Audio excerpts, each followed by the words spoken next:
Well, it's not 10. Yeah, yeah. now it's 10. And we are live now. You're at least happy there is no 12 page limit on this, right? Good morning, everyone.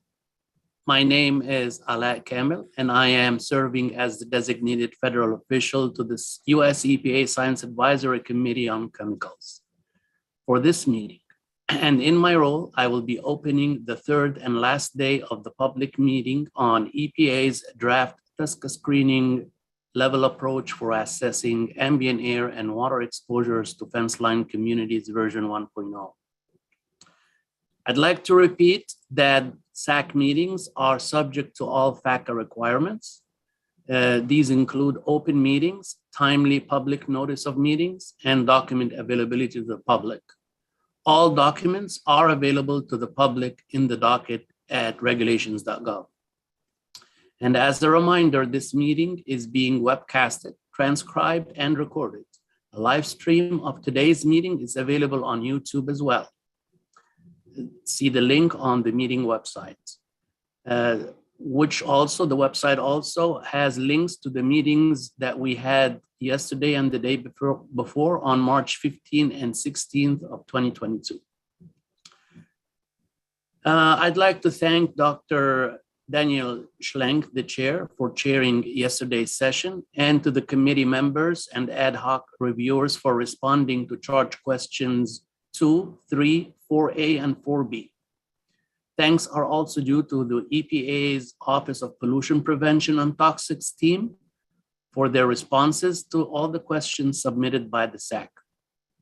And now I'd like to hand the meeting over to the chair, Dr. Daniel Schlenk. Dr. Schlenk. Thanks, Ala. Good morning, everybody. Welcome to our last day and happy St. Patrick's Day. We begin by taking roll call of the committee. So I'll begin in alphabetical order. Dr. Apte. Present.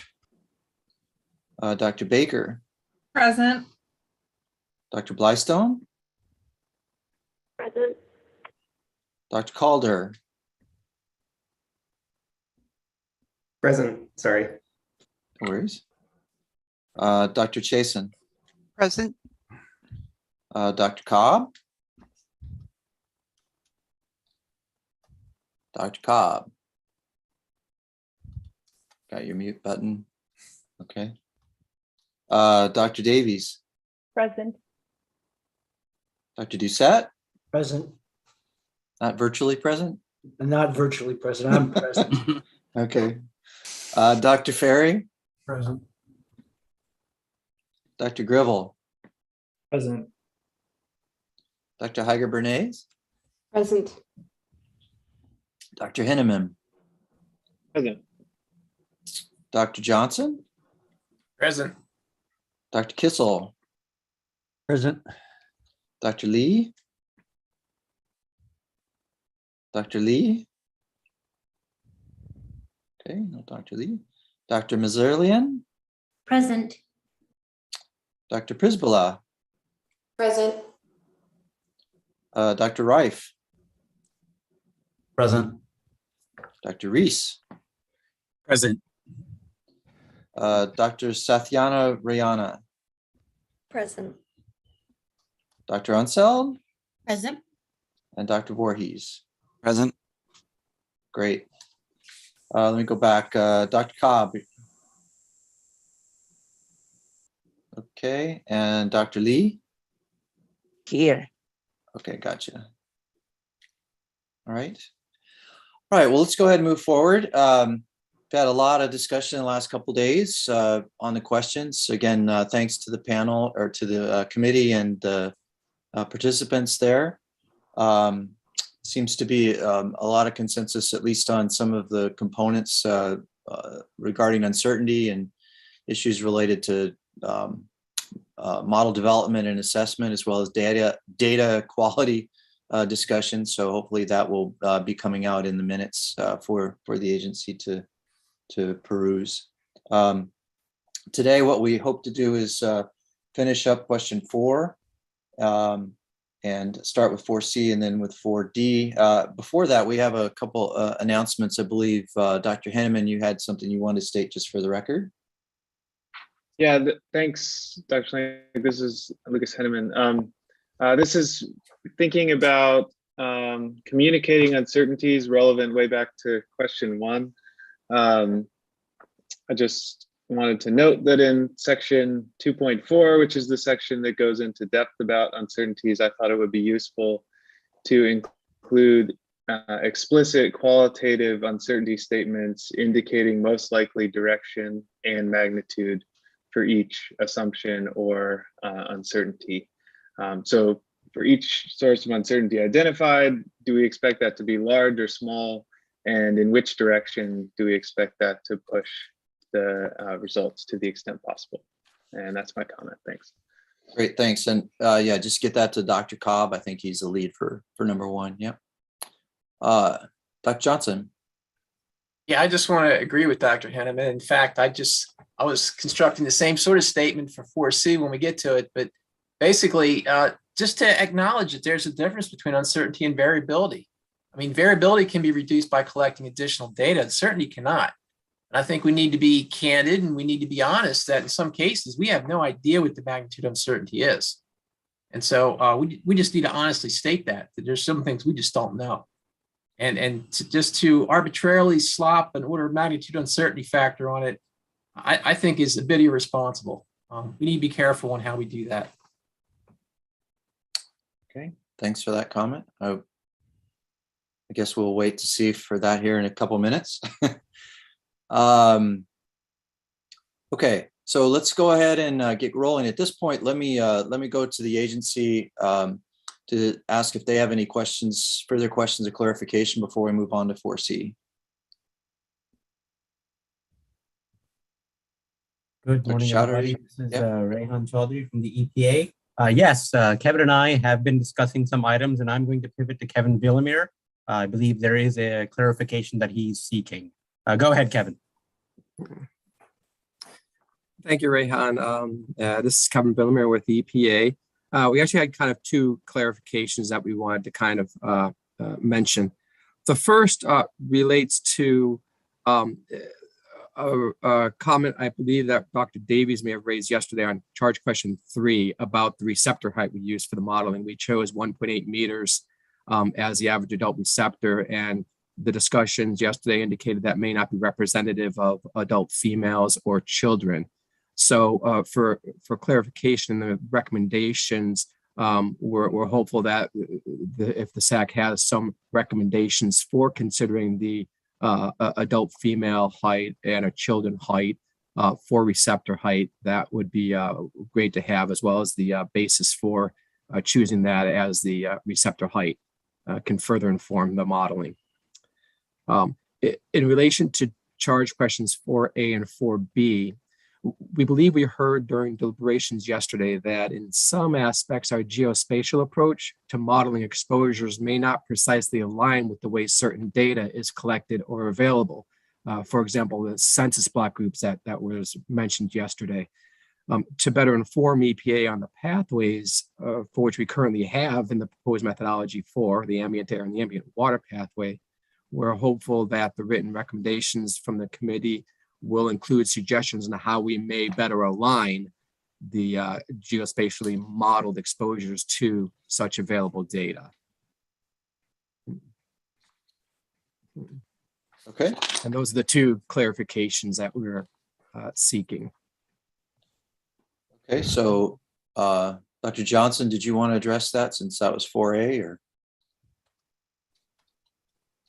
It wasn't specifically my comment, so I would be uncomfortable doing so, but the individual who did provide that comment, I'm willing, if they want to step forward.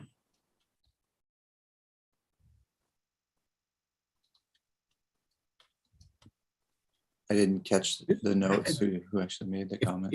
If you're talking about the latter one, about the geospatial, how to use the census block data given the geospatial resolution of the modeling, that was my comment. And I believe that we did provide, that Monica read it into the record, some recommendations on how to use that.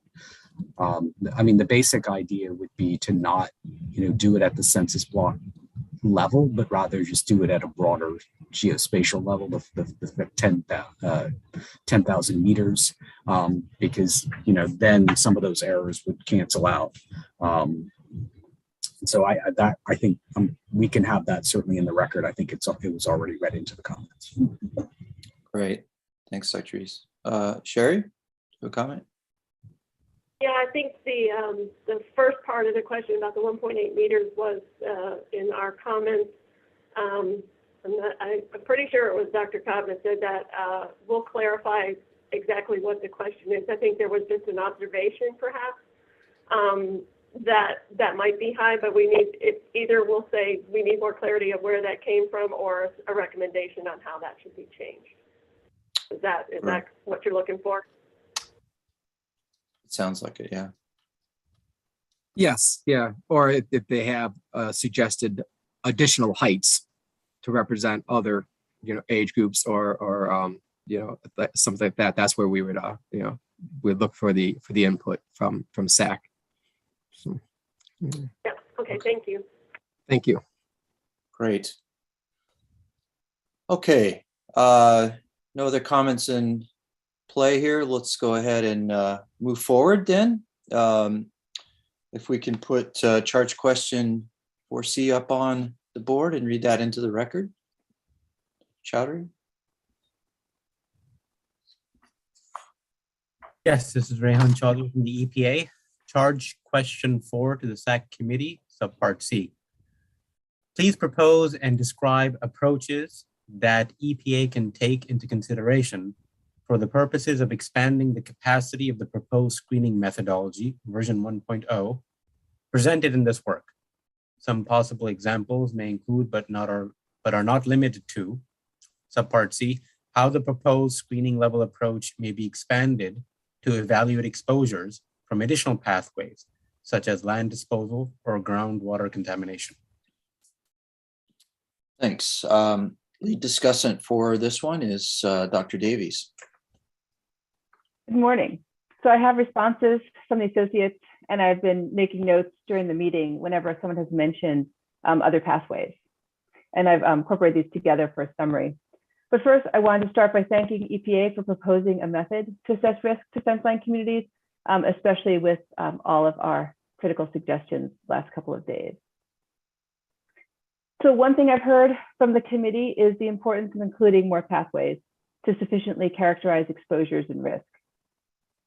I've also heard or gotten comments from several people about mentioning the idea of this tiered approach, perhaps with different data, different pathways in higher tiers.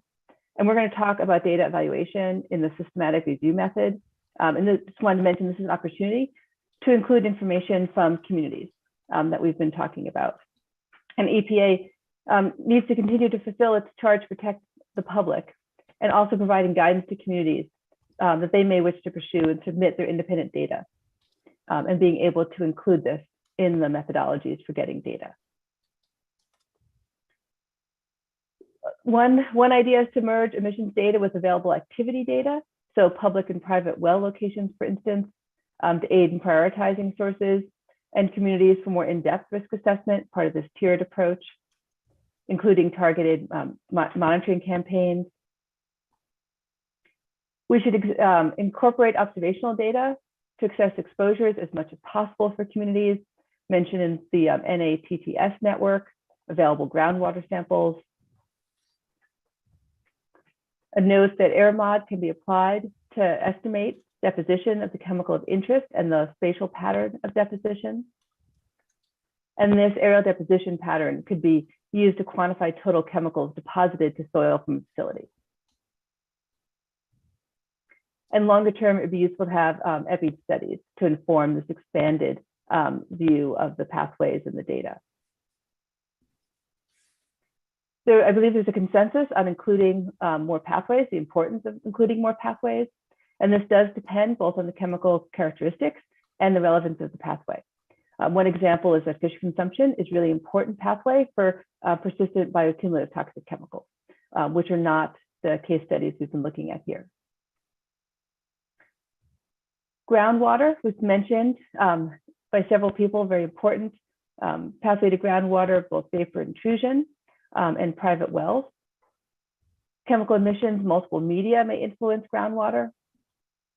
And one starting point would be to classify facilities by their total emissions to all media. As mentioned earlier, TRI data isn't just to air and water, it also includes other pathways.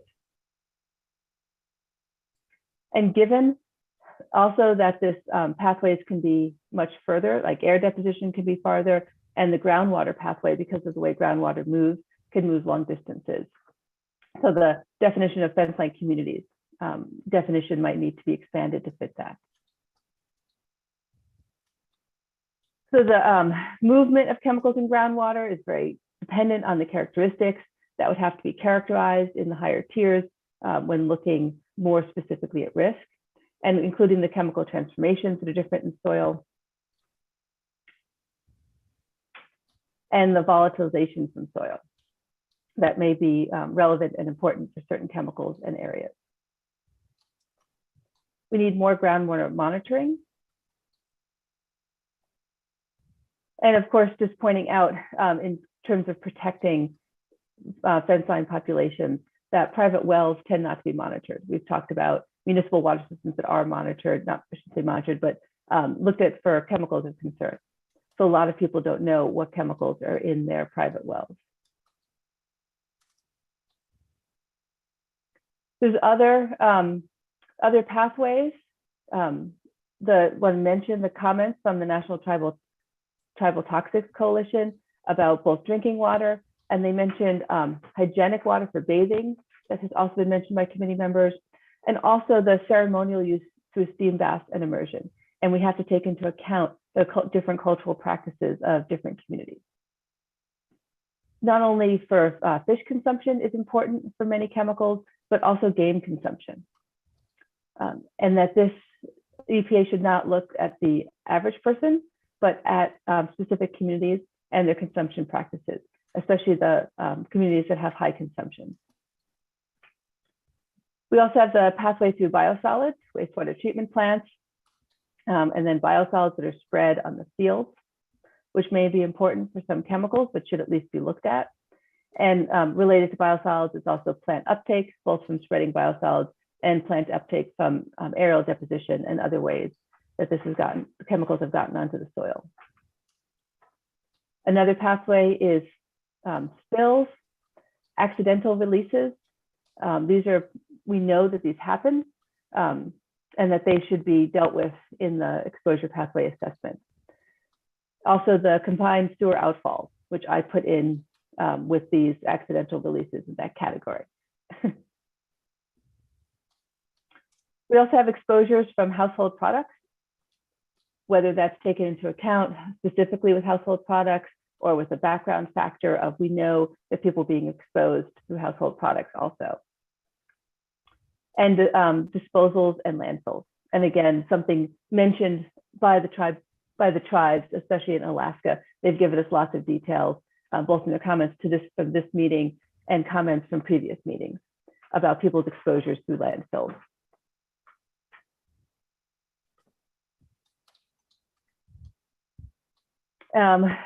Also want to mention the aggregate and cumulative exposures that we've been talking about, rather than looking at specific one at a time, one pathway at a time, one chemical at a time, looking at exposures together, occupational exposure, people who get occupational exposure also then live in fence-line communities, and the multiple facilities.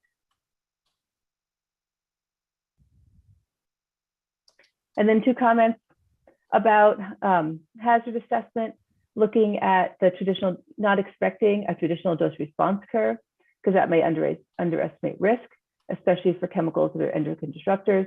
I think these comments are partly because we're looking at a general method that EPA has said they want to use for the chemicals that are currently on the table and in the future. So talking about possible future chemicals they'd be looking at.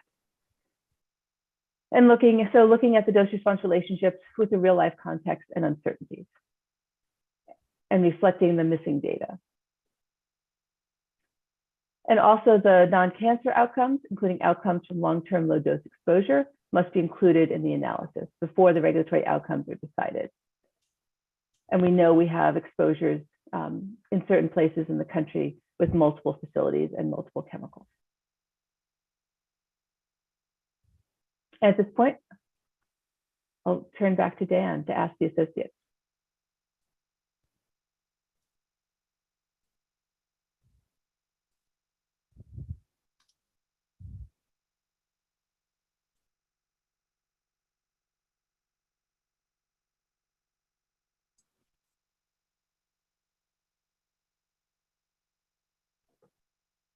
Dan, you're muted. I'm muted. I was telling her she was muted. Dr. Ansel, please. I think Holly did a better job explaining my comments than I did, so I have nothing to add. Thank you all. Great. Dr. Henneman. Thank you, Holly. I have nothing to add. And Dr. Cobb. Nothing to add. Thank you. Wow. Holly. Fantastic job. Okay. Any other committee members for this one? Yeah, Dr. Gribble. Hey, thank you. This is Matthew Gribble, temporary member of the SAC, and I am just wanting to respond to one part of charge question C, how the proposed screening level approach can be expanded to evaluate exposures from additional pathways. I agree with all of Dr. Davies's summary of the multiple exposure pathways that may require consideration and the need for a tiered approach, or the value of a tiered approach. One thing that I did not hear in the summary, which I had sent in a written comment to Dr. Davies, is the potential availability of data sources to help support the inclusion of additional pathways. And for water, the EPA 6-year review data set referenced in the draft screening policy is not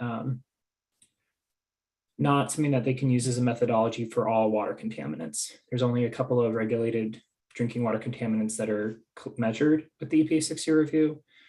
So I thought that if agency staff could brainstorm a bit about other resources, there's the UCMR data set, there are potentially local or state level water monitoring programs, there are non-regulatory data sets from the US Geological Survey and some other sources. And so I thought that casting a wider net for water data might be helpful. And I thought it might be helpful to discuss as a committee if there's any other resources that come to mind that we can point EPA to now. Great, thanks. Dr. Johnson.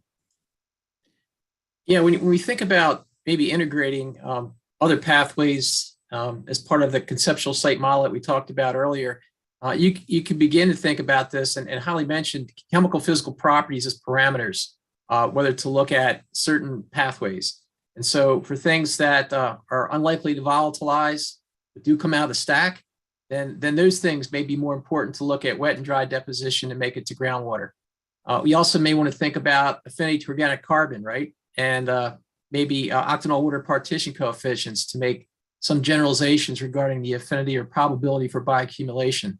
I think if the EPA consults some of the earlier guidance documents on incinerator permitting, a lot of these parameters are already there. And so I would recommend that maybe TSCA go look at those documents and see what can be gleaned from them to kind of prioritize which chemicals and which pathways to look at given the chemical physical properties. Thank you. Dr. Hager-Bernay. Yes, Holly, that was Dr. Davies. That was very, very comprehensive. I have two comments. Actually, one is the previous request from Dr. Johnson, I think, about additional sources for water information and data. CCR actually went through this process many, many years ago. I was on that committee, and we went through what are the data sources that are available. And I think that that is another location to find some additional data other than UCMR data and the 6-year review. Can I just ask a question? What is CCR? Oh, the contaminants, criteria contaminants rule. So I can send you the specifics and the year that that process was revisited. Yeah, I'll get that information and put it into the record. The other thing is this question does focus on additional pathways pathways and sources that may be missing. And I think that it is useful for us to provide as much specific as possible. And I do like the approach or an approach that's been proposed, right? That is that could be used to determine which pathways are likely, I'll say necessary, and that wouldn't be the case for all of them. And I'll just leave it at that, and I'll come back to this point in the next question. Thank you. Great. Anyone else? I know Dr. Kissel brought up several other components on earlier questions, so I don't know if you want to add anything more to this. We just may move some of that information from question 1, I believe it was, to this. We talked about some of the other pathways. John, do you have some other comments? Or Yeah, so earlier I noted that that the regional screening levels calculator that's online already has a soil to groundwater track in it. I haven't, the guidance document for that doesn't seem to be available as a standalone PDF. You can read it online, but you can't download a copy of it, so it's not as accessible as it should be. But so I don't know I haven't studied the assumptions that went into that that pathway, but it's there, and EPA has already done it.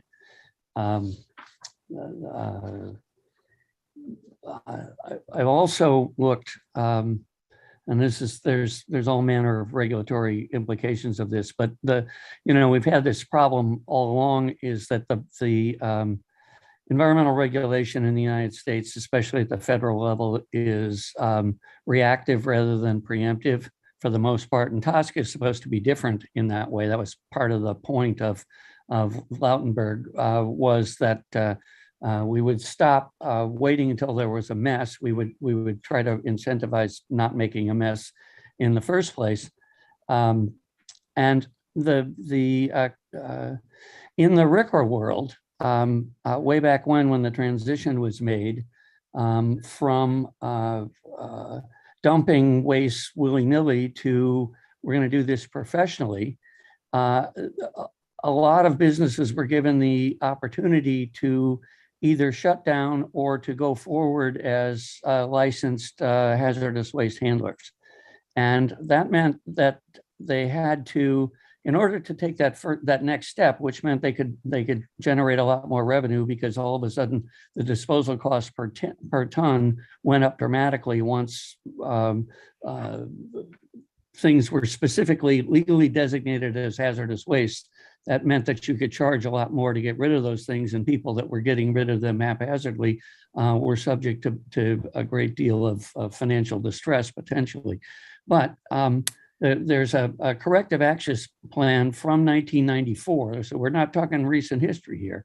And the 1994 corrective action plan goes through a whole list of things that you want to assess at your facility if you're going to keep it operating. So to become a permitted hazardous waste handling facility, you had to do an inventory of things like spills, and among the pathways that are specifically highlighted are soil gas and groundwater. So that's 1994. And now we're here, we're looking at these, this compartmentalization that if we clean up air, if we restrict air releases, then somehow we've protected everybody, when we know damn well from experience that that isn't true. Currently, the regulatory process for legal businesses and groundwater is that you wait until there's a problem and then you sue them, which is an extremely ugly and painful and expensive and inefficient process. This is maybe beyond the scope of the beleaguered EPA employees that we're talking to, but TRI should include some manner of accounting for spills and discharges to groundwater. They do have to account for discharges to waste handling facilities, but there is no inherent moral right to sit on a piece of property, load up the groundwater underneath it, and then walk away 50 years later having extracted profits and then left a big cleanup for the taxpayer to cover. That's explicitly stated in the hazardous waste world through the RCRA Creative Action Plan. But so far as I know, there is nothing equivalent to that in we're a normal chemical manufacturing facility and we have our permitting requirements and we have to report how much goes to the air and how much goes to the sewers. But we don't have to report if we're doing casual dumping outside the back door of the facility, for instance. One famous example is Woburn, Massachusetts. So you had it was really just a warehouse. Wasn't even a manufacturing facility, but they had a paint shop and they used solvents for cleaning and for degreasing. And they had employees that were just basically walking out the back door with a quart or so at a time of solvent, and then they just pitch it out on the ground. And over decades, that wound up to be a groundwater plume. They also did some shady disposal on the lot where somebody once, they only admit to this once, but there was a case in which an employee dug a trench with a backhoe and they dumped 6 barrels of solvents into the trunk and then covered it up. Well, many years later, that contamination reached Wells G&H, which became a Superfund site. And somehow normal operating non-hazardous waste facilities have to be held to account because it's inefficient as hell for society to pay for the cleanup after the fact. The ounce of prevention is worth a pound of cure rule still holds, and it holds really obviously in the hazardous waste world. The evidence is overwhelming, and there should be no inherent right to just discharge or to load up the groundwater under your facility and then let people deal with it later. Ignoring groundwater and soil gas, given the history, which is just case after case after case, in which groundwater and soil gas have been contaminated. We just need to raise our hand and say, okay, this is a tough nut to crack, but you got to take a stab at it. Okay. Well, thanks for the comments. You initiated 4 hands coming up straight away, so we'll go down the line. Dr. Chasen, you're next. Thanks for that commentary, Dr. Kissel. I think it's particularly important in the discussion we're going to have in the next in question 4D. But I also wanted to point out that John's examples that he gave here, I think should be a matter of record, and also ones that he has given on previous days of the conversation, because it is relevant to the very definition of what is fence line community. And once again, going back to this idea about proximity, groundwater contamination is a direct consequence, as John has pointed out, as Dr. Kissel has pointed out in these examples and previous ones that he talked about, where the concentration and the consequence of that contamination could be far distant from the source. And especially when if it's redundant and it accumulates someplace else, or the people who are suffering directly from that contamination might not be defined within a X amount of proximity to the source of the exposure. So I really would urge EPA to completely rethink the definition of fence line so that it accurately encompasses, or let me say that it thoroughly encompasses the all of the points of damage, let's call it, that are consequential to the point of the emission. So thanks again for that, Dr. Kissel. Dr. Heiger-Bernay. Yes, thank you, Dr. Wendy Heiger-Bernays. I have two points. One is to support the discussion that has just been made and the data sources that are available that Dr. Kissel points out, and also to bring to the attention the 2016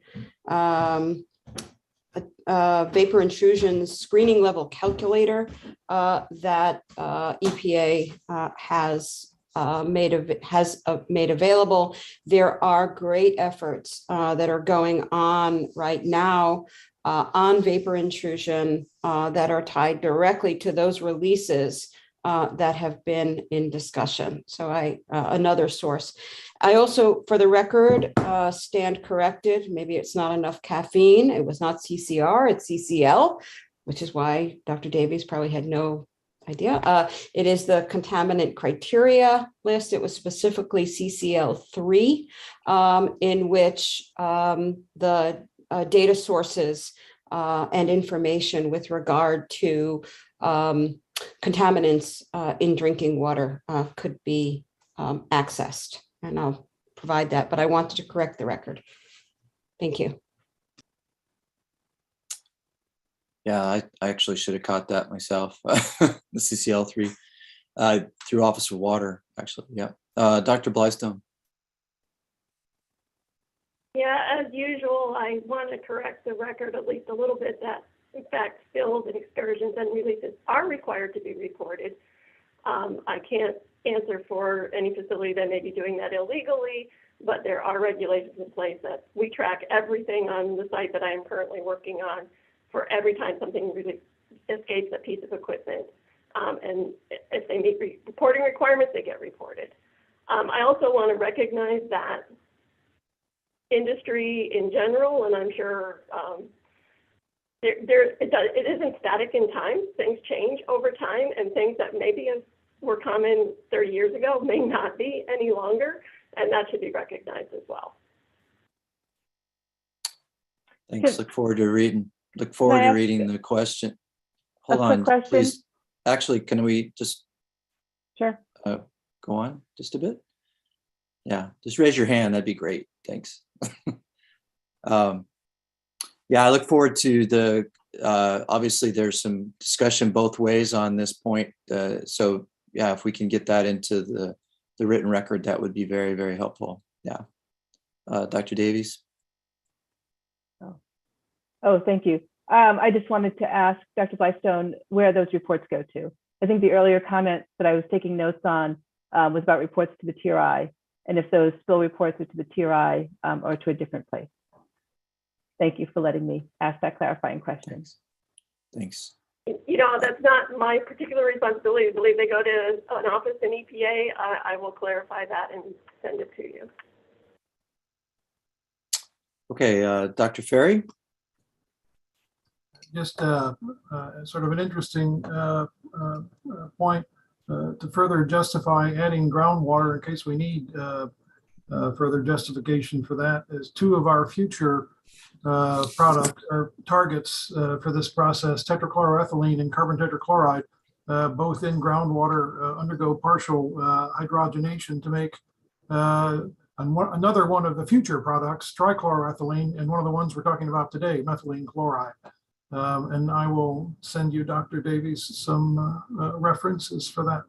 But just pointing out, those can't be untangled. Great, thank you. Dr. Gribble.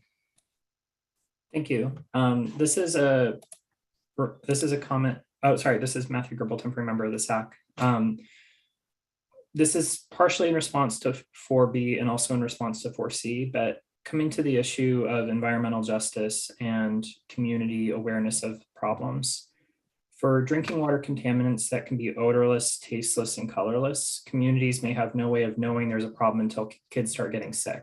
And I think that it's really important that we not treat humans as the canary in the coal mine for there being a pollution problem. So for contaminants that would have potential for harm and a limited plausibility of people being aware before they start getting sick, I think that that might be something EPA, if they're considering a tiered approach, might consider kind of the visibility or lack thereof of the chemical as a consideration. If it's a chemical that people would not easily be able to report to EPA that they were having an odor problem, for example, then that's something that EPA should probably be very attentive to when they're doing the screening assessment.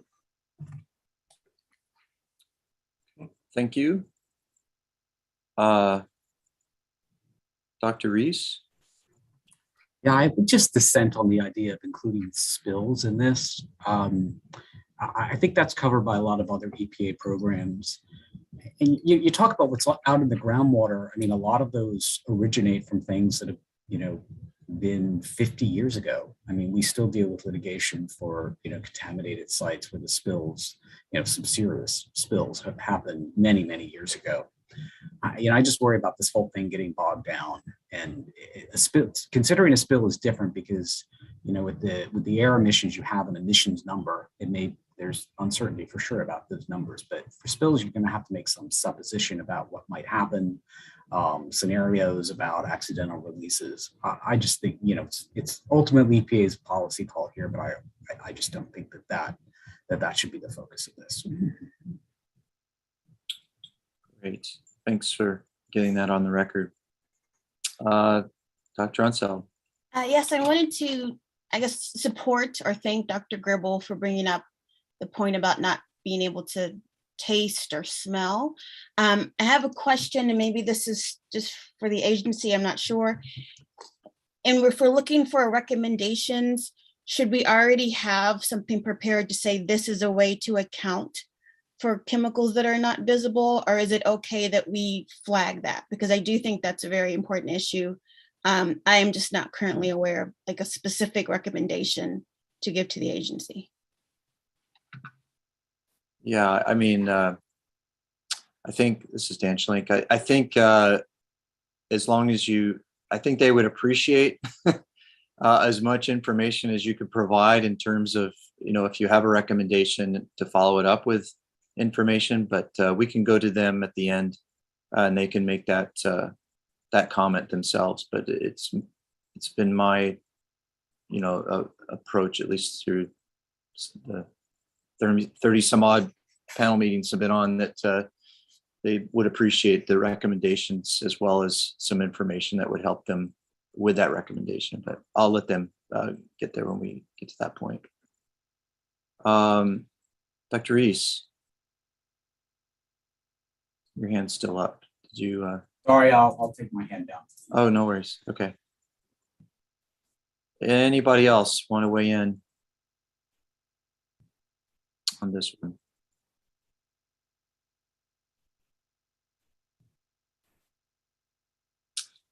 Okay, Dr. Davies, you have, Dr. Kistler back. Go ahead. Yeah, I want to respond to the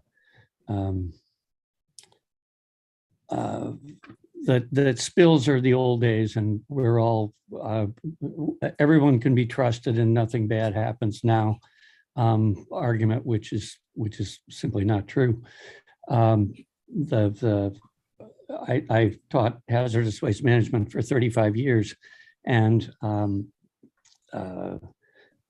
recently stopped. This is the first year in 35 that I haven't taught a hazardous waste management course. But you know, there are the historical cases like Russell Bliss in Missouri spreading dioxin in oil all over the countryside to make a small profit for himself and make a huge problem for the larger society. And I use that example in class, but in as recent as 2010s, and it takes a little while for these cases to get through the judicial process, so we don't find out about them immediately. So if somebody is doing something illicit today, it's not going to show up in the newspapers for a little while. So I don't have absolutely current numbers, but when I last taught, I brought up a case of a waste hauler in Ohio who at night he was getting fracking waste. So there was a fracking boom, and which meant his business was going up leaps and bounds. And he found that the waste disposal wells were overscheduled. And so he was having a mass balance problem, that stuff was coming in his front gate faster than he was able to dispose of it through legal wells. And so he just ran a line from one of his storage tanks to the Mahoning River and dumped into the river at night when no one was paying attention. And that was in the 2010s that occurred. So the notion that everybody is above board now and we've learned our lesson and everything is swell is a nice fairy tale, but it isn't true. Okay, thanks. Dr. Reese? So my comment certainly didn't mean to imply that everything is above board now. I just think that from the standpoint of TSCA and fence line monitoring or fence line exposures, you know, we've been in a situation where, you know, not a lot's gotten done for a long time. And there's a frustration about, you know, getting more done with TSCA, getting more of these issues addressed. And so, I mean, it's just a reality in life that you have to focus on, you know, something. And I think focusing on the air exposures is a good thing. Focusing on water exposure from direct discharges is a good thing. I just think dealing with spills under this program is not the right way. Again, you'd have to make, you know, you talk about these dumping scenarios. I mean, you'd have to make some sort of scenario for intentional dumping to address that. And I just think that's going to bog this whole process down. And I'd like to see it move forward. Okie doke. Dr. Davies? On the spills topic, in my experience, some chemicals and uses do have regular spills, whether they're called historical spills or not. And I know in talking to all the people in Washington State that have PCB containing electrical equipment, all of them, the first thing they said was it's an enclosed system. And the second thing they said was we clean up all spills promptly. So I think there are some times, some chemicals, where spills is an important pathway. And so I would argue for including it, at least for consideration, in the first tier. Okay, so we obviously have some lack of consensus on this issue. So look forward to seeing that. Oh, Dr. Kissel, you have another comment.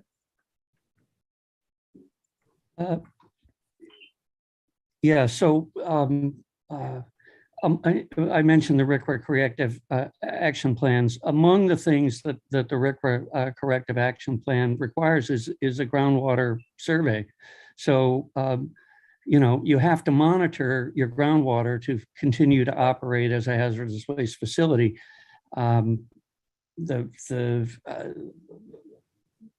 seems to me that that is a strategy that as a matter of doing business, if you have to report what's going out in your air and you have to report what you're discharging to a sewer, why don't you have to report what's leaving your facility through groundwater underneath your plant, regardless of whether it's a current day spill or an old spill? This notion that we protect these communities, that ultimately that we're trying to do a screening tool here to protect people that live close to these facilities, because there is a history of people who live close to facilities being victimized by higher levels of pollution than people that live further away. The screening tool, one of the questions that I'm still kind of unclear on, maybe somebody addressed it and I wasn't paying attention, but so what does it mean to have screened these facilities for fence line exposures if groundwater is excluded? Have we checked a box? So does one of these if one of these chemicals passes this test today, which is based upon TRI releases, and we say they don't have a problem, so this industry is clean, is there any requirement that at some point in the future, version 2 or whatever is coming up, that groundwater is assessed? Or are those industries that are cleared in this initial, if we do the first or the second 10 chemicals, or if it's the first 10 or first 20 or whatever it is, if they pass this muster, if they pass this screen, are they then grandfathered in? Or are they still subject to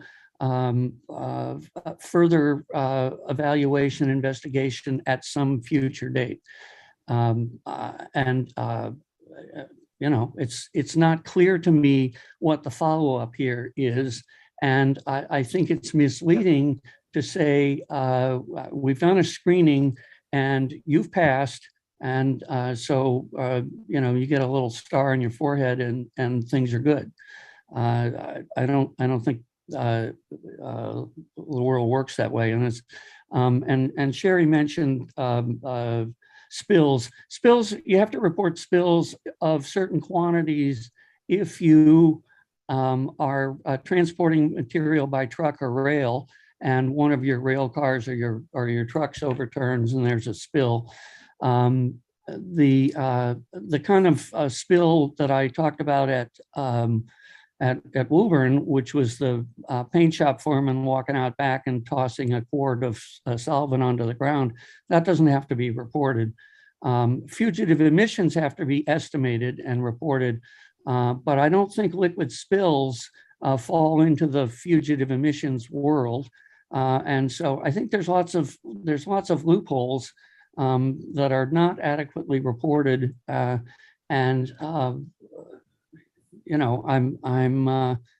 concerned that we created a false sense of security if we say we screen for air emissions and the air emissions are okay. The air is much better mixed than groundwater is. And so you get dilution much faster, and the epidemiology usually turns out to be kind of equivocal, because epidemiology is such a weak tool anyway. It basically has extraordinarily high limits of detection, and epidemiological studies around specific facilities are often a boon to the polluter, because they tend to involve 200 people, and with 200 people, you don't have power to find anything anyway. And so the EPI study then announces that everything is swell, when in fact everything is not swell. And groundwater tends to be less well dispersed, and so people can get bigger doses.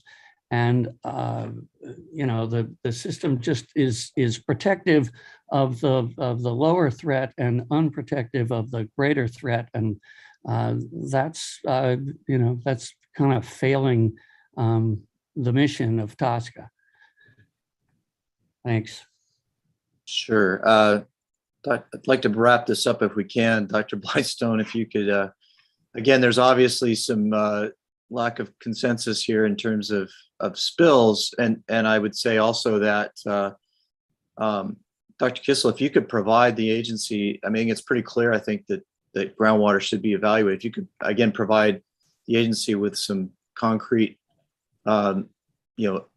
mechanisms to evaluate those smaller spills, I think that would be very useful to them as well. But Sherry, did you want to comment? I saw you put your hand down. I'll be very quick just to clarify. Certainly at facilities that I have worked at, there is a great deal of effort to contain spills. That's why there's diking and all this stuff. And absolutely, if something makes it to the ground, that's a whole level of response different than what happens when it's in a dike. So spills to the ground absolutely are reviewed. Things happen as a result of those types of spills. So I again can't answer for commercial operations, that sort of thing, but absolutely at the chemical manufacturer side, spills to the ground are important. Okay. So we've talked a lot about, obviously spills are important, and we definitely need to make that point known. And it's just a matter now of how the EPA actually deals with those spills, I think is kind of what they're interested in. In fact, I just got a message from Dr. Chowdhury that he is interested in that. Dr. Lee? Oh, so this is Lee speaking.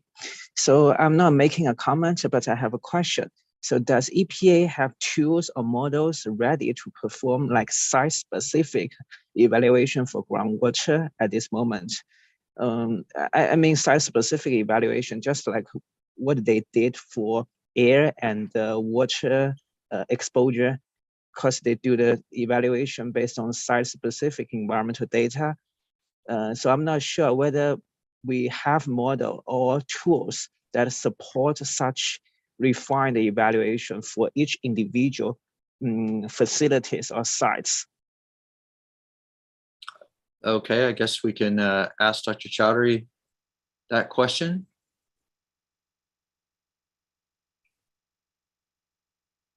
Yes, good morning, everybody. Reihan Char from EPA.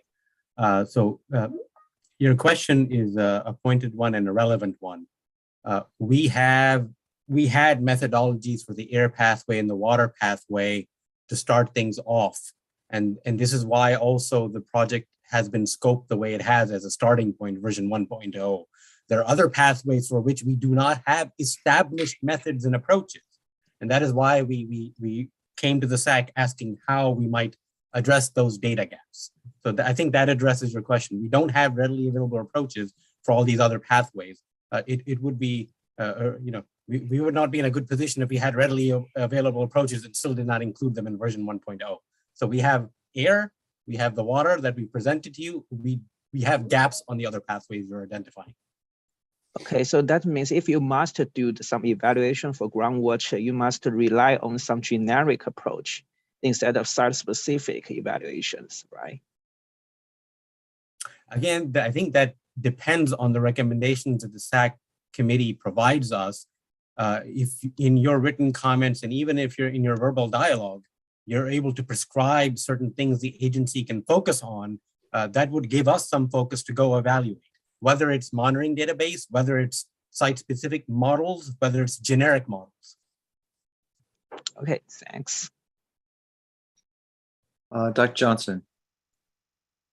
Yeah, when we think about spills, I guess spills to me are accidents by definition, right? And I think it's really important that we provide EPA with comments that'll be actionable, to be usable for them to make a decision, because that's why you do a risk assessment, to help you make a decision.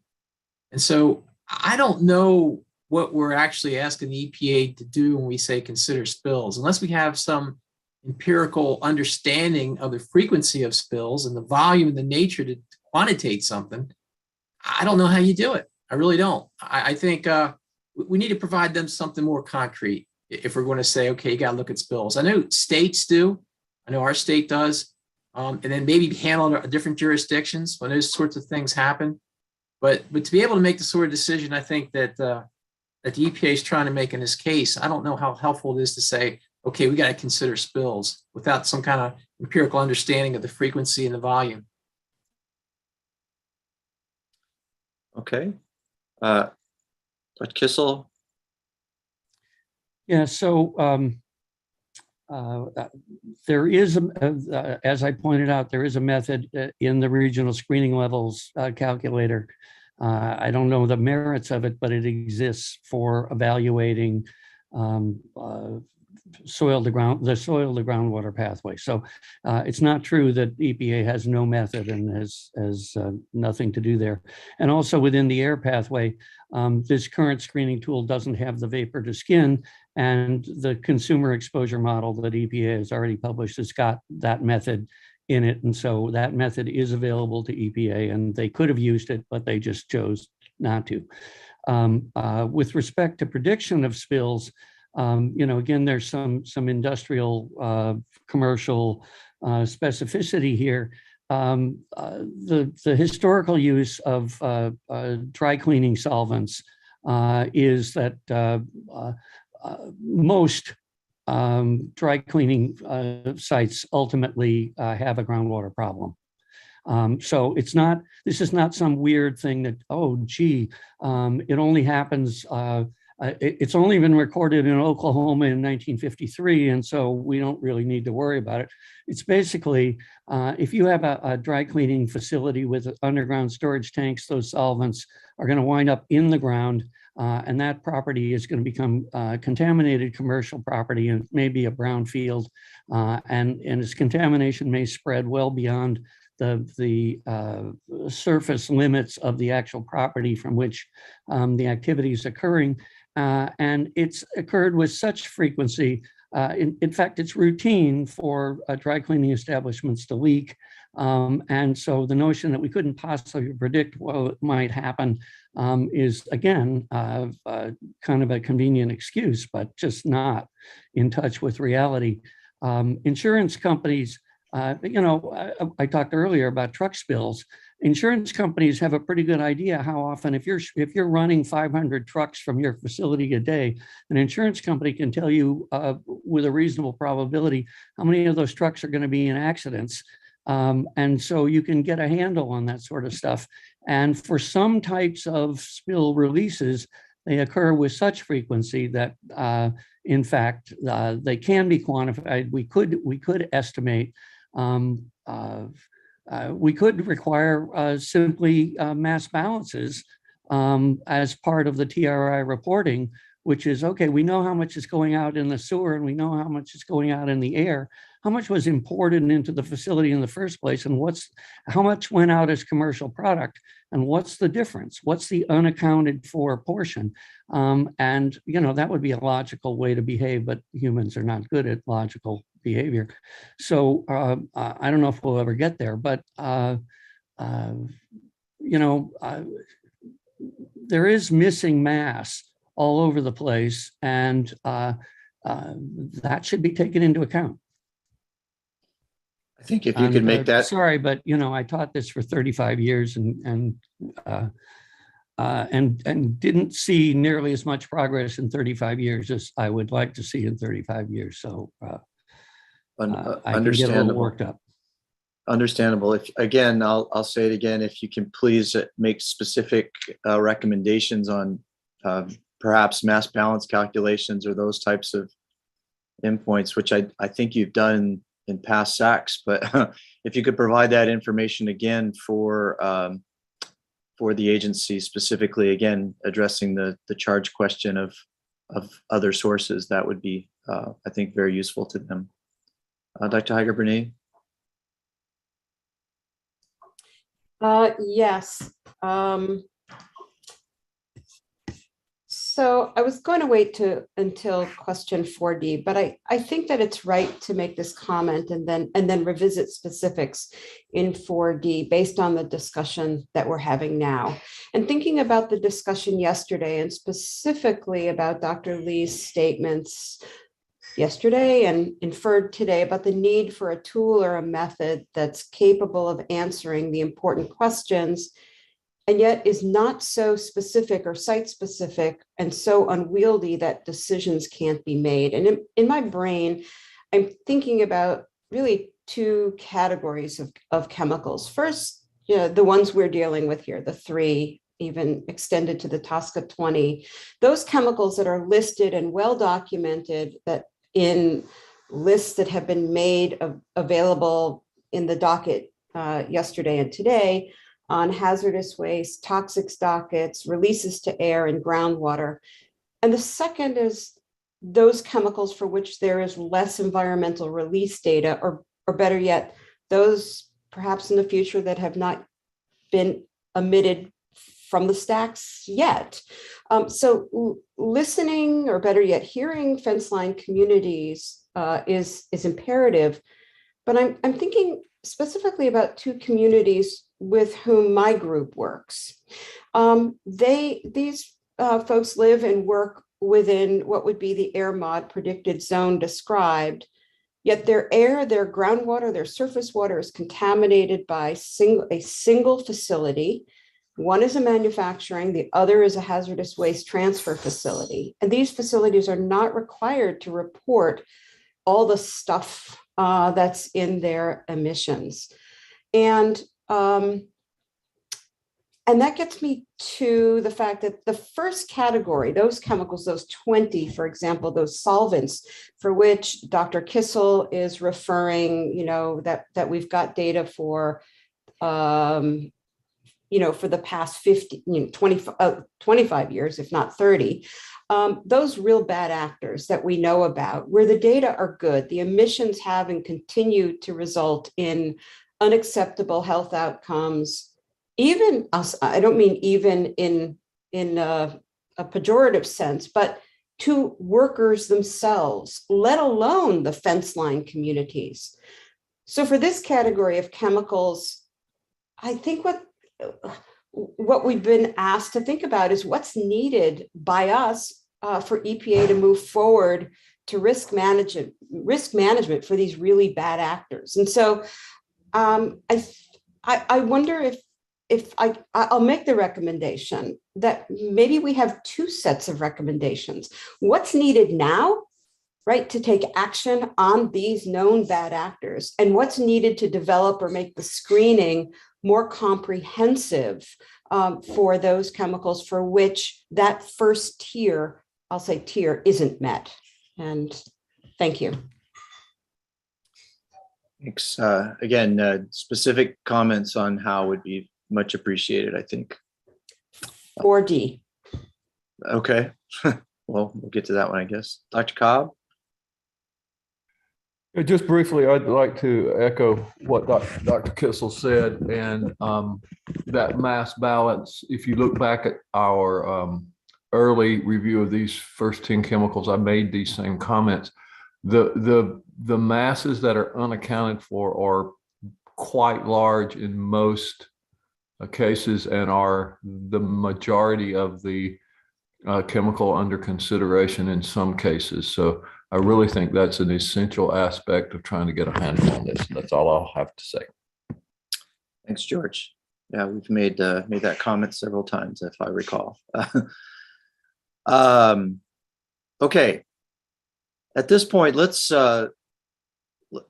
take a break. Actually, it's been a very intense discussion. Before I go back to the agency to ask for questions of clarification, I think it'd be wise to take about a 10-minute break. So let's reconvene after, let's say 20 minutes after the hour, if that'll be okay with everybody. And we'll come back, and then I'll go to the agency to ask for their questions of clarification. Thanks.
I just want to say quickly that like it's so cool to be around all this brain power.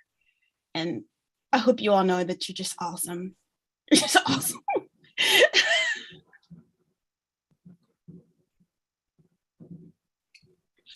Well, you're part of that brain power too. You absolutely are. And I think what is wonderful is the history of so many people and the different experiences. It's so cool. It's like so freaking cool. I hope that's not on the record. It actually is right now. So. Yeah, I can also say that, I serve on a lot of NIH study sections. And, you of course wonder what goes there and you're still contributing. But the connection you feel with the, making an impact is a lot more when you serve on these sections. Absolutely. Glad to know that. Great. Currently, sorry. I have a class full of students who I think are watching. Yeah, it's actually quite nice, actually. I know George and I always comment on the fact that we always use this material for our classes, have been for over the years, for sure. So. Okay. At this point in time, okay. Dr. Gribble, did you have a comment, last comment before we go to the agency? I saw your hand up. Nope. Okay. This is just kind of a logistical question, but will we be getting a copy of the closed caption provided to us at the end of this meeting? It's accessible. I think you just need to contact Ala to get a. Okay, cool. Sure. If you go on the YouTube site also, you will have a recording of all this session and it has closed captions. But if you want a transcript of the closed captions, I guess there is a way to get that. Yeah, Zoom automatically makes it. I just wasn't sure who had it. Yeah. Could you send us the link just to make sure we can get that? Sure. Thank you for that. Okay, so let's go ahead and get started, reconvene it. Unless anybody has any more comments, we'll go to the agency. You've had a bit of time to deliberate in terms of questions of clarification for the committee. You've heard quite a bit of discussion about certain new pathways. Do you have any particular specific questions of clarification? Yes, good morning. This is Reihan Char from the EPA. I believe during the deliberations, someone had posed a question that they wanted to ask us. And I think, Dr. Schilling, you had suggested what your understanding was, would the agency appreciate specific prescriptions on how to proceed? And in that line, we've listened to the deliberations. We noticed in the last 20 minutes, there was more of a focus on how, to the extent the committee members can prescribe generic nationwide kind of approaches that our program can implement, because our focus is nationwide and not very site specific, that would be helpful to us. And when identifying very program or site specific methodologies or models in your prescriptions and how you're highlighting them in the written record, it will be helpful to us to understand how that program specific or site specific could be extended and integrated into the version 1.0 we've communicated to you. So I think that's the big takeaway, that we have a version 1.0 framework. What pathways we can include is one aspect of it, then how to incorporate them into that version 1.0 is another aspect of it to help us operationalize it. Great. Dr. Davies, well, everybody, I guess all the leads for question 4, it seems this is kind of a consistent theme for all subcomponents of question 4. If we can, again, use that as our focusing component in the minutes, that I think would be very, very useful. Okay, let's go ahead and move forward with our last question. If we can get that up on the screen, and Dr. Chowder, if you could read that into the record, that'd be great. Yes, good afternoon, Reihan Char from the EPA. Charge question 4, subpart D to the SAC committee. Please propose and describe approaches that EPA can take into consideration for the purposes of expanding the capacity of the proposed screening methodology, version 1.0, presented in this work.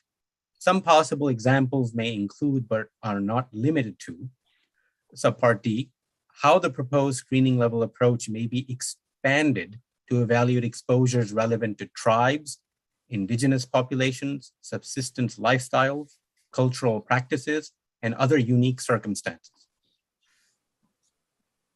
Great. The lead discussant on this is Dr. Chason.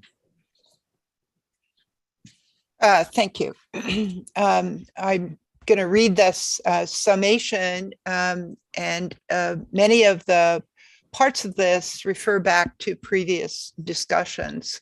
If I've missed any, please make sure to chime in. First of all, EPA is to be commended for its policy and actions focused to protection of millions of Americans in all 50 states, DC, and all US territories whose lifestyles and living conditions create unique opportunities for exposure to toxic chemicals. Dr. Friedhoff pointedly acknowledged this goal in her address Tuesday to this committee. It's remarkable and appreciated that EPA architects of the fence line screening tool have invited guidance as articulated in question 4D, so they can make Dr. Friedhoff's aspirational goals a reality, at least for this EPA tool. Question 4D is well fashioned, recognizing that tribal communities are iconic to the challenge at hand, but not alone in needing attention for constructing appropriate exposure and risk paradigms. The issue extends to a broad swath of living conditions and lifestyles, such as ethnically defined communities, other indigenous communities, border communities, non-tribal communities relying on subsistence practices, etc., which place them or their foods, their air, their water at the fence line. Assuring the screening process and tool embraces the realities of this will require some additional features, which we'll talk about. It is more important than ever to assure that these exposure and risk paradigms are as inclusive as possible. Over the past 2 days, there have been repeated discussions for the need for a broader scope of exposure sources in this model.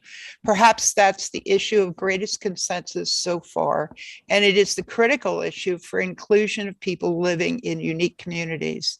This is summarized in the letter from the National Tribal Toxics Councils with examples and illustrations of exposure factor values, representative tribal communities, but significantly differing from those assumed for the general US population.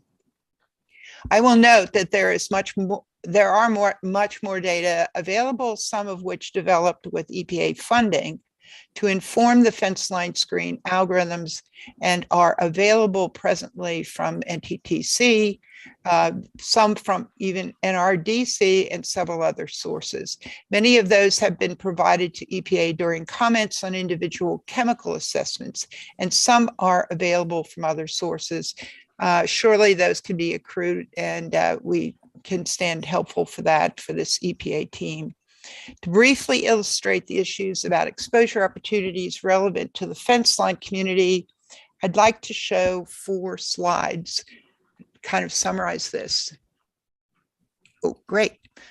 This is just sort of an overview of the kinds of things that happen at fence line communities, or the kinds of communities that we've talked about, including tribal. For most of these communities, the diet is both commercial and traditional. The blending of those two, however, infer very different possibilities of the sources of the things that are eaten, which is the point here for this kind of thing. Even where commercial diets are, quote, the kind of thing that all of us buy in the store, frequently their sources for some of these commercial items are far more restricted than one would assume, meaning that if there is a contamination anywhere in that process or in the waters that are used to also make the finished product before eating it, that can be contaminated. And it's a durable contamination because they'll frequently have the source be the same time after time. That also includes traditional diets, which we'll talk about more in a moment. But even thinking about this in a broader sense, this includes home gardens, community gardens, et cetera, that may be in contaminated soil or irrigated with contaminated water. In addition, many of these communities, whether they're tribal per se or ethnically defined, have traditional therapies which are taken from the environment. Their occupational and family role are frequently blended. Children participate in the occupations.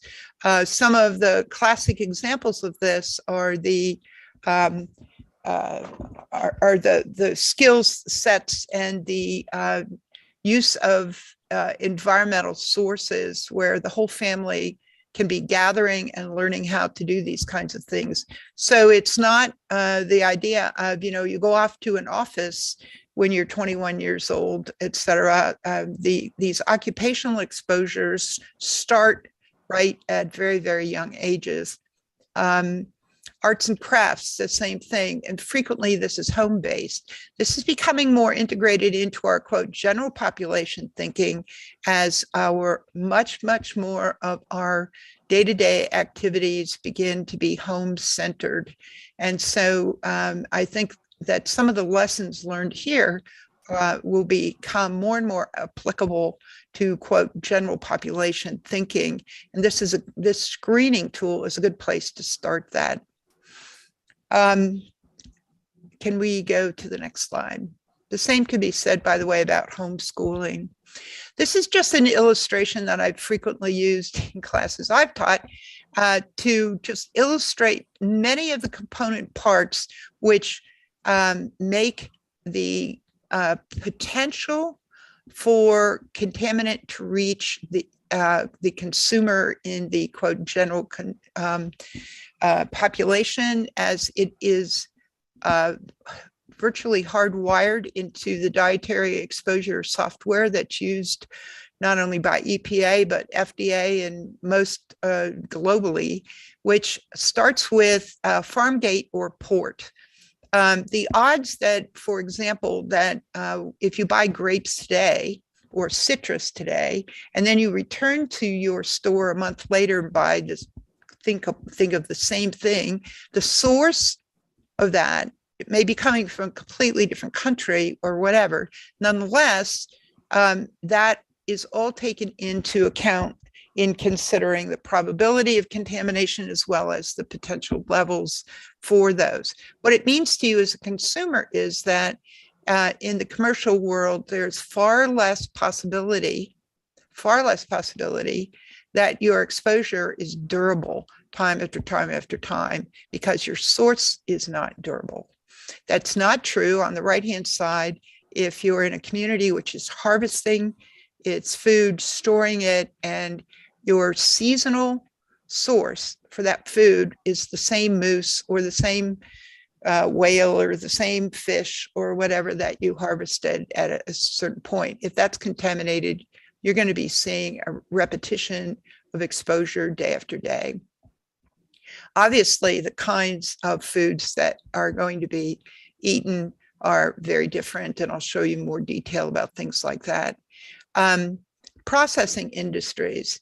The processing factors are well known and utilized so that as you go from an orange to orange juice, or as you go from wheat to Cheerios, we know what the effect of that processing is on the contaminants that might be in there. That is not well applied to indigenous foods or community foods, or for that matter, the foods coming in from your home gardens, community gardens, or other environmental sources of foods. Seasonality is a very big deal with subsistence living. Not so much you expect to get oranges 12 months a year. The foods that are eaten here, the dietary profiles of people change dramatically with seasonality, and the economics of supplementing their subsistence foods with the commercial foods. So you have a very different profile of exposure, a significant profile of exposure for these kinds of communities, which more and more include non-tribal communities, as I said, that really need to be, it's critical, because many of these people, because of the economics that's implied in fence line communities, will be at the front, if you will. Next slide. This is just a screenshot of the kinds of foods. It is no more appropriate to say, to represent the diet of a tribal community by saying, let's look at fish, than it would be for the commercial, regular general population to say, well, we'll just look at beef. The diets that could contain particularly waterborne or airborne contaminants are dramatic. And it has something to do also with not just where the people are, but where their foods went.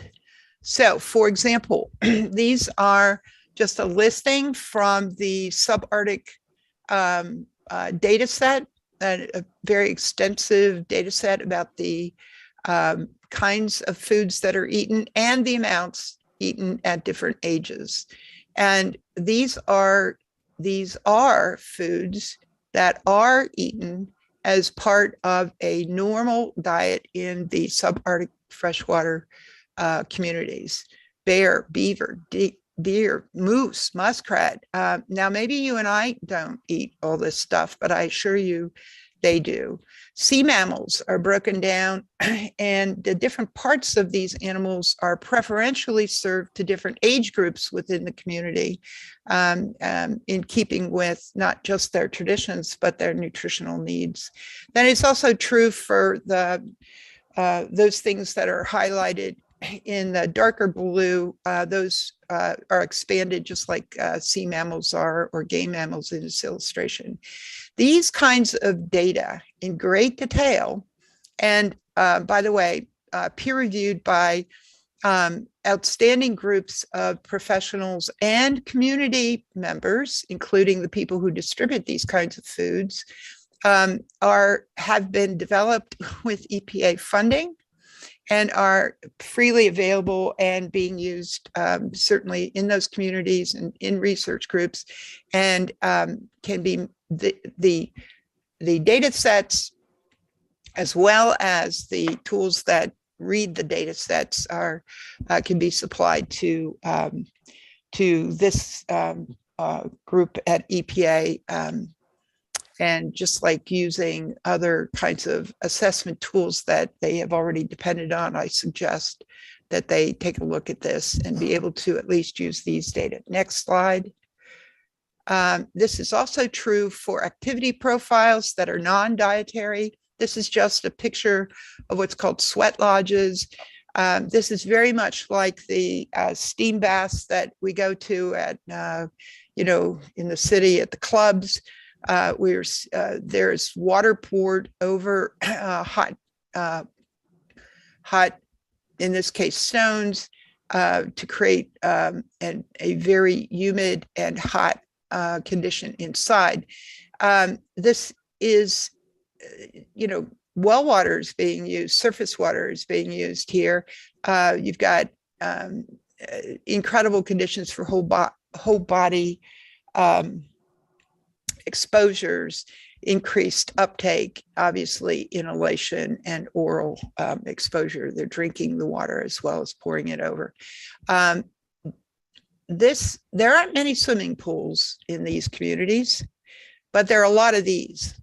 And if we can publicly talk about exposure sources, I think it would be necessary to include realistic exposure sources such as these, where literally thousands of people across the country use this kind of, have this kind.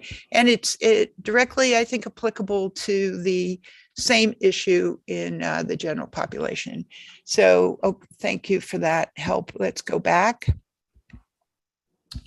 I'm done with the slides. A brief listing of the issues raised by our committee, our discussant group, actually will be expanded and organized after the discussion today. Our discussants joined the previous frequent committee opinions, including concern that diet must be included along with cultural work and other sources. Routes of exposure, routes, not just sources of exposure, consequential to the sources of contaminants, should include important routes such as below, for which much information has already been supplied to EPA by NTDC, individual tribes, and others, and these can likely be collected again to assist this development team. 1, hand-to-mouth exposures, which are age-dependent and culturally dependent. It has something to do with cultural practices of, do you put your kids on the floor? We have incorporated work like this in looking at the risks to fire retardants in carpeting, where children are obviously going to get exposed because they're crawling around on it a lot less than the adults that are walking across it, especially with shoes on. It should include, number 2, dermal and oral and inhalation exposure consequential to deposition from air to dust. This may be particularly important for vast areas of the US in the Southwest and the West, because these contaminations are taken into the household. Whole body exposures by recreation and work in surface waters and use of water in bathing and steam baths, such as in the pictures I've already shown. This is not just a cultural practice, this is hygienic practices frequently in these communities. Regarding aggregate, also there's been consensus on the need for aggregate and cumulative exposure opportunities, at least in acknowledging these exist, especially considering people who live and work in the affected area or who take their food from the affected areas. There's been concern raised in our committee and our discussant group, including in over the last 2 days, in the definition of the zone to be considered. This is particularly important for rural areas where the contaminant source may be distant from areas suffering from the accrued contamination, or where food surfaces near the fence line are harvested distant from there. The deer don't stay put. They certainly migrate, and they may be captured after they've been contaminated. The definition of fence line, perhaps the concept should include communities with higher than national averages of expressed health problems and are subject to exposure sources suspected to originate from pollution sources of interest for the screen. There's also been quite a bit of discussion, and apparent consensus is where there are inadequate understandings of the exposure opportunity in terms of how it affects these unique communities, or special data on key factors in the exposure calculation, a safety factor could be considered until such time that the information is available and formally recalculated using it. The use of the safety factors where the understanding of exposure or missing data are evident. For example, I picked up Dr. Gribble's comments in question 3. regarding chemicals hard to note by the public, odorless, tasteless, and colorless in groundwater, and potentially very dangerous to vulnerable populations. Or the application to the population of wide safety factors where evidence of community health problems, which could be related to chemical exposures, and the non-chemical underlying health disparity issues. Next, the screening procedure should include processes whereby, now this is not speaking to the mechanics of the screen. Here I'm talking about pairing use of the screen with a required process. EPA could explicitly reach out to unique communities, especially those who have already made their interests known, such as the NTTC, other tribal indigenous groups, for information and assurance that its information will be applied. Establishing a pre-calculation or before the screening tool is taken out of its case, problem formulation step and practice, a required practice, required to accrue needed information and definition of the exposure opportunity scenarios to be considered. Number 3, establish policies for acceptable use of information for a screen as different from the formalized risk assessments on which regulatory decisions are made. Require that tribal and other community profiles are included. Next, consideration of accidental and or durable emissions now not considered in the screen. And presentation of the events include representation of emission spikes and repeated events. Dr. Kissel might be able to help me define that a tad better than that. That's a little clumsy. For unique communities, it's especially important to include pathways such as land disposal and groundwater contamination. This comment was similar and supported by discussions on question 4C.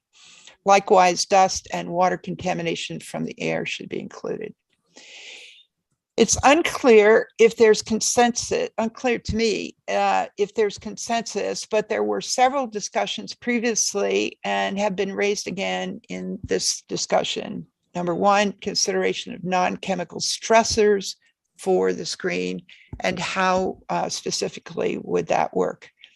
Number 2, if version 1.0 is indeed utilized now without the expansions and where no problem, it comes out the answer, how would these amendments that would be included in the future be revisited on those decisions?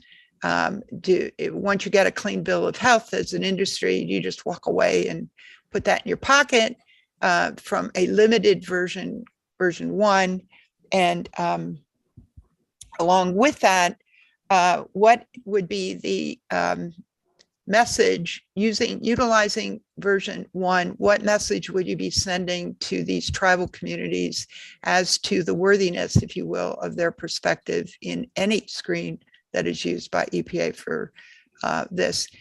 Deciding there is, quote, no issue or no risk is in fact a regulatory decision, because revisiting that after such an edict is made by EPA will be legally complicated. Some committee members also have added the additional items I'm going to list here, which may be points for further discussion now. And I invite the people who have brought these up to elaborate after I'm done.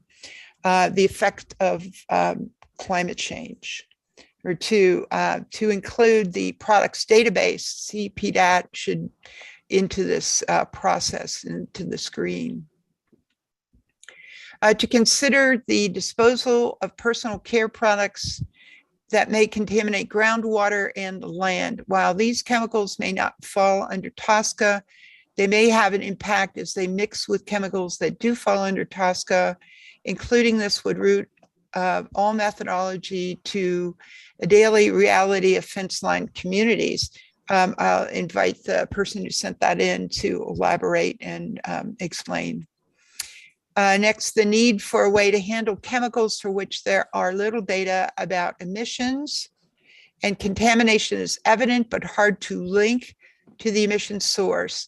This point was initiated in 4C by Dr. Bernay. The need for practical ways to use information and practical ways for communities and community advisors to participate. This also was a common theme on other charge questions. And finally, the need for quick action now for the bad actors. This was brought up as a discussion initiated in 4C by Dr. Lee and Dr. Bernay, and I would welcome their comments and extension on those thoughts. If I've missed any points from the discussions or for others interested in this, please add to the record. I'm going to try to keep a list of people participating in the discussion to follow and make sure that when I write this executive summary up that I'll try to send it to you. Thank you. Thank you, Dr. Jason. Okay, next on the list are associate discussants, and that will be Dr. Calder. Hi, thank you, Christine, for summarizing. My apologies for not sending you this comment for you to aggregate in the global discussion, but I'll just read it into the record now. I just wanted to suggest that to the extent that EPA's engagement with Indigenous populations communicates risk associated with traditional activities, and especially traditional diets, that could be either explicitly in terms of the output from a risk screening model, or even implicitly in terms of targeted data collection. EPA should be mindful about the possibility for reduced intake of traditional foods or other loss of traditional lifestyles to lead to net health harms, even if you're avoiding contaminant exposure. Given the food insecurity in Indigenous populations, the loss of nutritional sufficiency can have serious adverse effects, and that needs to be considered much, in my opinion, quite strongly alongside the benefits of reduced chemical intake, which, given the uncertainties in this model, might be quite speculative. So that's just a qualitative consideration to keep in mind. Thank you. Just for clarification, Dr. Calder, are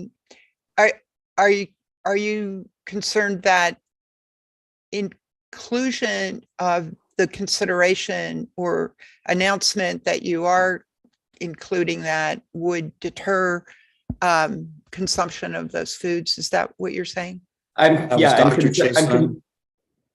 right. Yeah. Reihan Calder again. Yeah, I'm concerned about risk perception among Indigenous populations leading to reduced intake of traditional foods. And then the alternatives to those nutritional foods can be much worse for overall health, given the alternatives in Indigenous populations. Just for clarification. Please state your name. Oh, I'm please, sorry. Oh, I time. apologize. Can you do that? Yeah, that's hard for me to remember. This is Christine Chasen. I'm not sure. I mean, I understand you're talking about caution, but could you expand that to give guidance here on? I'm not sure what you're advising them not to reveal it, or how would that be positioned? Well, when, for instance, information is relayed to Indigenous populations about risks of exposure to chemical contaminants, that should be paired with guidance, for instance, on how best to respond. We can't say, don't eat this fish or don't eat this or that, because that might lead to, depending on the level of risk from chemical exposures, that might not be health protective advice. And so I would say that risk communication should be paired with advice that is likely to lead to positive health outcomes, like what from the indigenous diet, their traditional diets, should they eat instead? Positive messaging around how to maintain nutritional sufficiency without, while also minimizing exposure to contaminants. This Dr. Chasen again. Dr. Calder, would you mind writing that up in the context of how it should be applied to the screen? Not, okay, so that I'll include your comments, but I want to make sure they're articulated correctly. Okay, I'll send you an email. Thank you. Okay, thank you. Okay, thanks. Next on the list is Dr. Unseld.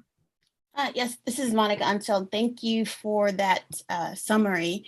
I was the one who made the comment about the disposal of personal care products, and that was really in relation to the fact that the screening, at least in the methodology presented, was used to determine that a chemical was not a reasonable risk, or an unreasonable risk. Sorry.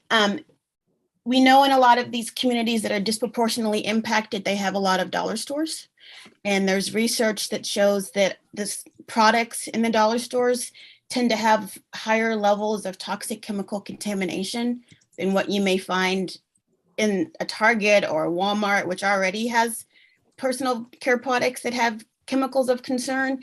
And I'm just worried that if they mix with a chemical under TSCA, and we've used the methodology to say it's not a risk, what if there's like a synergistic effect that's going to knock this into the potential risk category? And also for Dr. Calder, maybe an asset framing framework may help you get your ideas together. So anytime I call them doomsday talks, where I'm just telling people all the toxic chemicals that they're exposed to, I always try to leave them with something they can do about it. And sometimes that something can be as simple of share this on social media, or that the EPA needs to provide more education of how, other recipes or something. But an asset framing concept may help you gather your thoughts. And that's all. Great. Okay. Our next associate is Dr. Gribble. Great. So first, I'd like to respond to some of the previous discussion between Dr. Calder and Dr. Chason, and then I'd like to read into the record my prepared comment. So I fully appreciate Dr. Calder's point that communicating risks and benefits and affirming traditional life ways can be challenging in environmental health, and that the EPA as an authority entering into dialogue with communities about the risk of fugitive emissions and the potential harm to their local seafood, for example, might be a stimulus for anxiety in the community. But I think there's a difference between the question of what advice you give an individual consumer about which fish or which parts of the seal are safer to harvest versus a conversation with the polluter about this is an acceptable threshold or not for you to be discharging into the environment.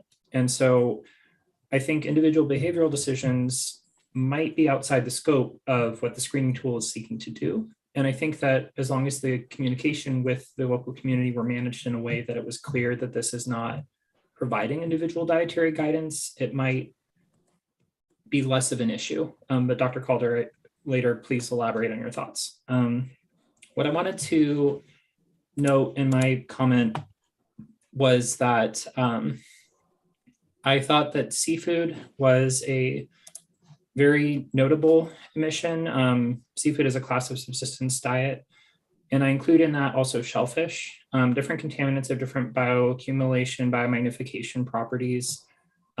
Different game species may have different migration patterns. So for example, Pacific Northwest and Southeast Alaska communities relying on subsistence shellfish harvest might have different contaminants that are of greater concern than communities that are relying on migratory hunted species, for example. And like Dr. Chason was saying, I think we need a place-based approach to what is the emissions profile from this site, and then what are the things happening with people around the site. I think having a blanket approach will be challenging, and that having an approach that allows for site-specific considerations will be very valuable for EPA. And I think that those considerations should include social norms of what people's practices are in the local setting. And the other thing which came up briefly in 2B is this idea of 4B, is this idea that whether or not a community is engaged with the water body should be viewed in a holistic, potentially counterfactual way of, would they engage if they had greater trust that the water body weren't polluted? I really don't think we should be excluding communities who have chosen to rely on a wateria or on a bottled water supply or on something like that because they're worried about their surface or groundwater being contaminated as a drinking water source.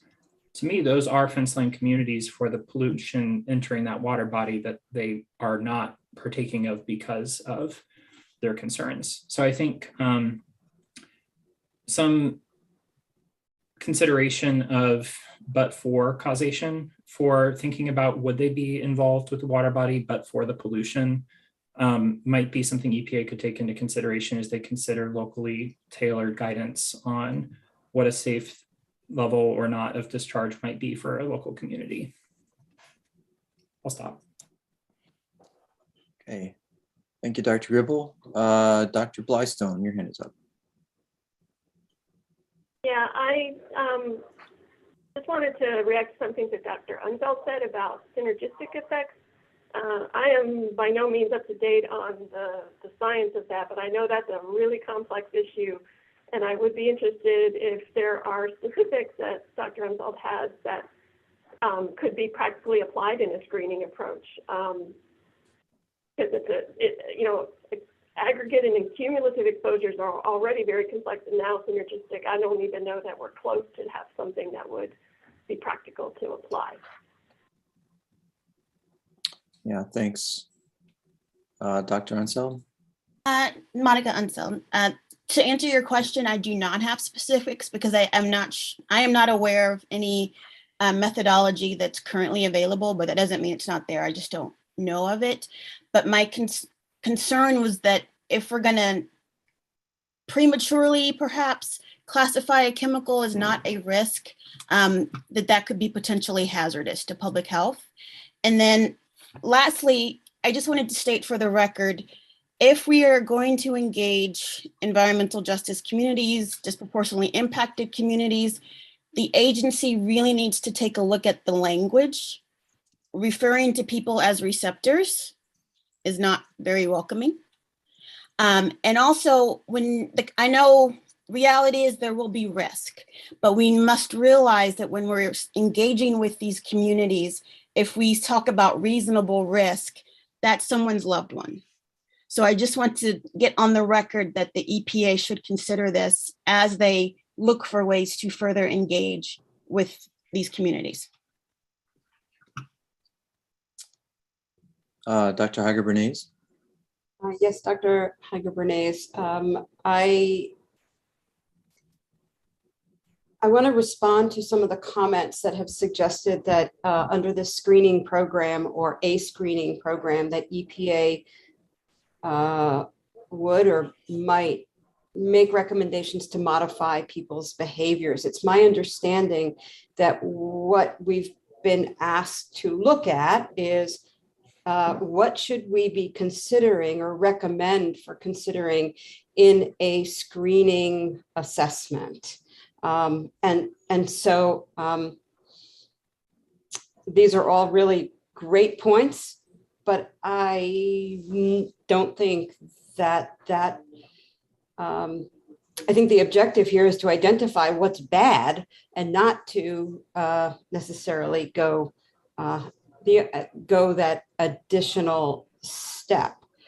The other thing I believe is that this is a national assessment, right? And so the challenge is to make sure that the data, the inputs, and the screen reflect national considerations.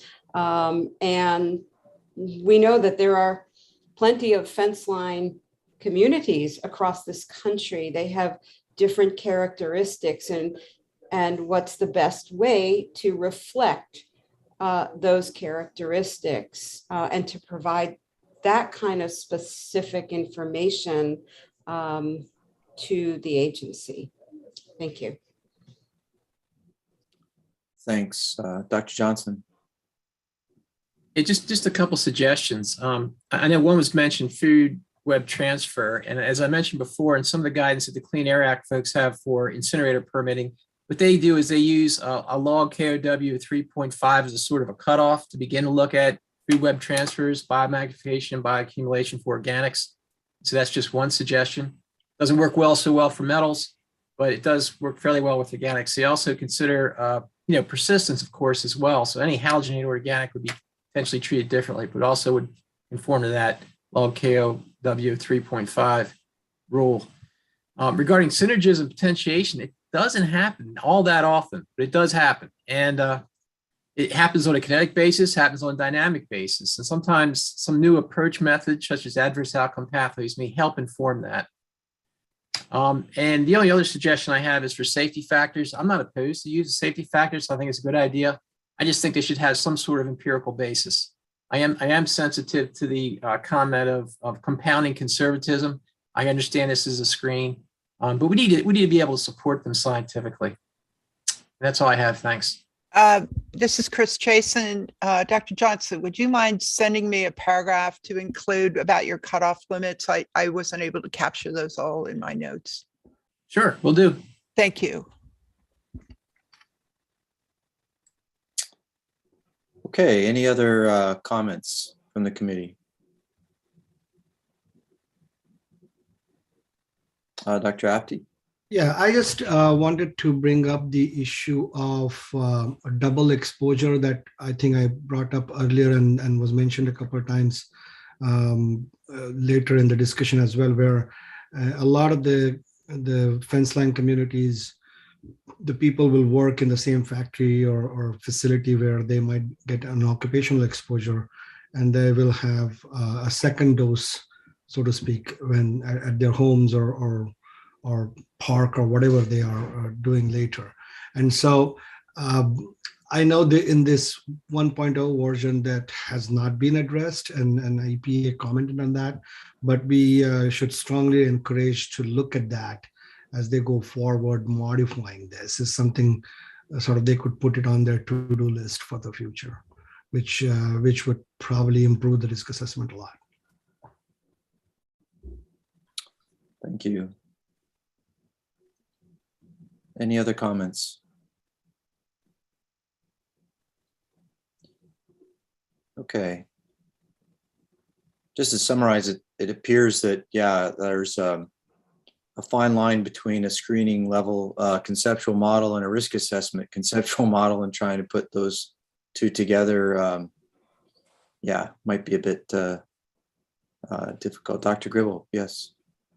This is Dr. Gribble, temporary member of the SAC. I also just wanted to briefly raise the question of whether the Clean Water Act, Section 303D, lists of impaired water bodies versus unimpaired water bodies and total maximum daily loads allowed to be discharged into a water body would be pertinent for the screening level approach, as we're trying to think about cumulative impacts on communities that are fence line. Some of these impaired water bodies may already be flagged.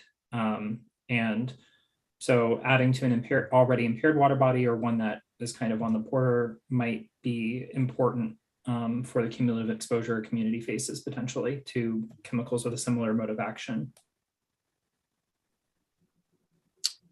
Thanks.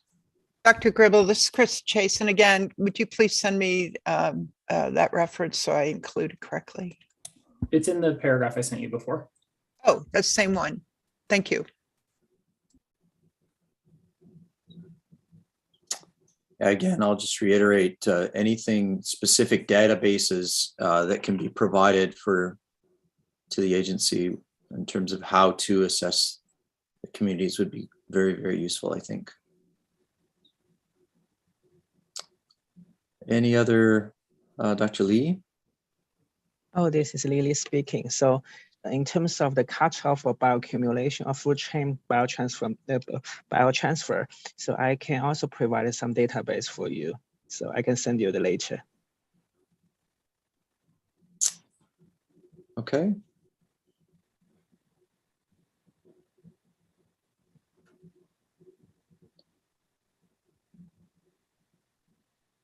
I just got a comment from one of our EPA staff just to comment that comments on other statutory authorities and what they may or may not authorize to do. You need to be careful with those comments, and primarily just reference other potential relevant statutes and avoid interpretation in your minutes. Okay, Bill, Dr. Doucette. If this is Bill Doucette, just to follow up on Dr. Johnson's comment about the octanol water partition coefficient cutoff log 3.5 for bioaccumulative things.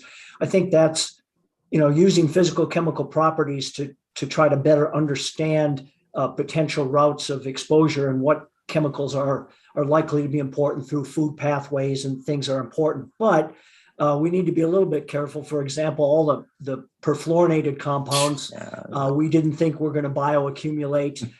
They have log KOWs lower than the cutoff, and yet they show up. So, they can be used to guide initial decisions, but we have to be aware of the numerous exceptions that are out there. Yeah, good point, Bill. The PFAS ones are definitely out there on their own for sure. Dr. Davies. Yeah, there's just jumping on that. There's a lot of different lists of possible PBT chemicals. Health Canada's list versus Environment Canada versus EPA's list. There are a lot of, and there's a lot of different cutoffs. I think this is where EPA would be looking at the chemical specifically and what we know about its characteristics and fate and transport. Okay. Any other comments for 4D? Dr. Lee? Oh, I have one more comment on the use of cutoff. So I don't think cutoff can prioritize the exposure pathway. For example, it won't tell you which one is important because we have many exceptions, but it can use to deprioritize. For example, it can tell you which one is not likely to be important. So maybe I think this way is more appropriate, the use of the cutoffs in chemical like screening. That's it. Okay, will be interesting to see how that's written up, but thanks for the comments. This Dr. Chasen, once again, any of the comments about the cutoffs, I would appreciate a brief email so that I don't misrepresent your points in the summary. Okay.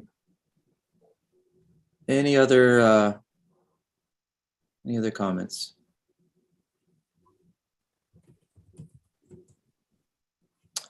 Okay, at this point, I guess this concludes sort of our comments to the questions. I guess as we've alluded to throughout, well, first let's go to the agency to see if they have any questions of clarification on 4D. Dr. Schlenk, before we go to that, I had one more comment. If you don't mind, I'd like to put it in the record. Sure. This is a comment about the discussion on that was raised previously by EPA, and then I think also by Dr. Bernay, and I wanted some clarification on this. The issue is about including factors or considerations, let me broaden that to considerations which apply to a national assessment. EPA, regarding tribal or individual communities, EPA, in its work with tribal communities, has already acknowledged, as well as states like Alaska, even, that they're particularly for diet and activities, people's activities, and their diet and their activities obviously put them in direct relationships with their environment, which creates the opportunities for exposure, but that these are going to be regional. And that is why the dietary profiles for the Southeast US don't look anything like the ones I showed you in the screen capture for one section of Alaska.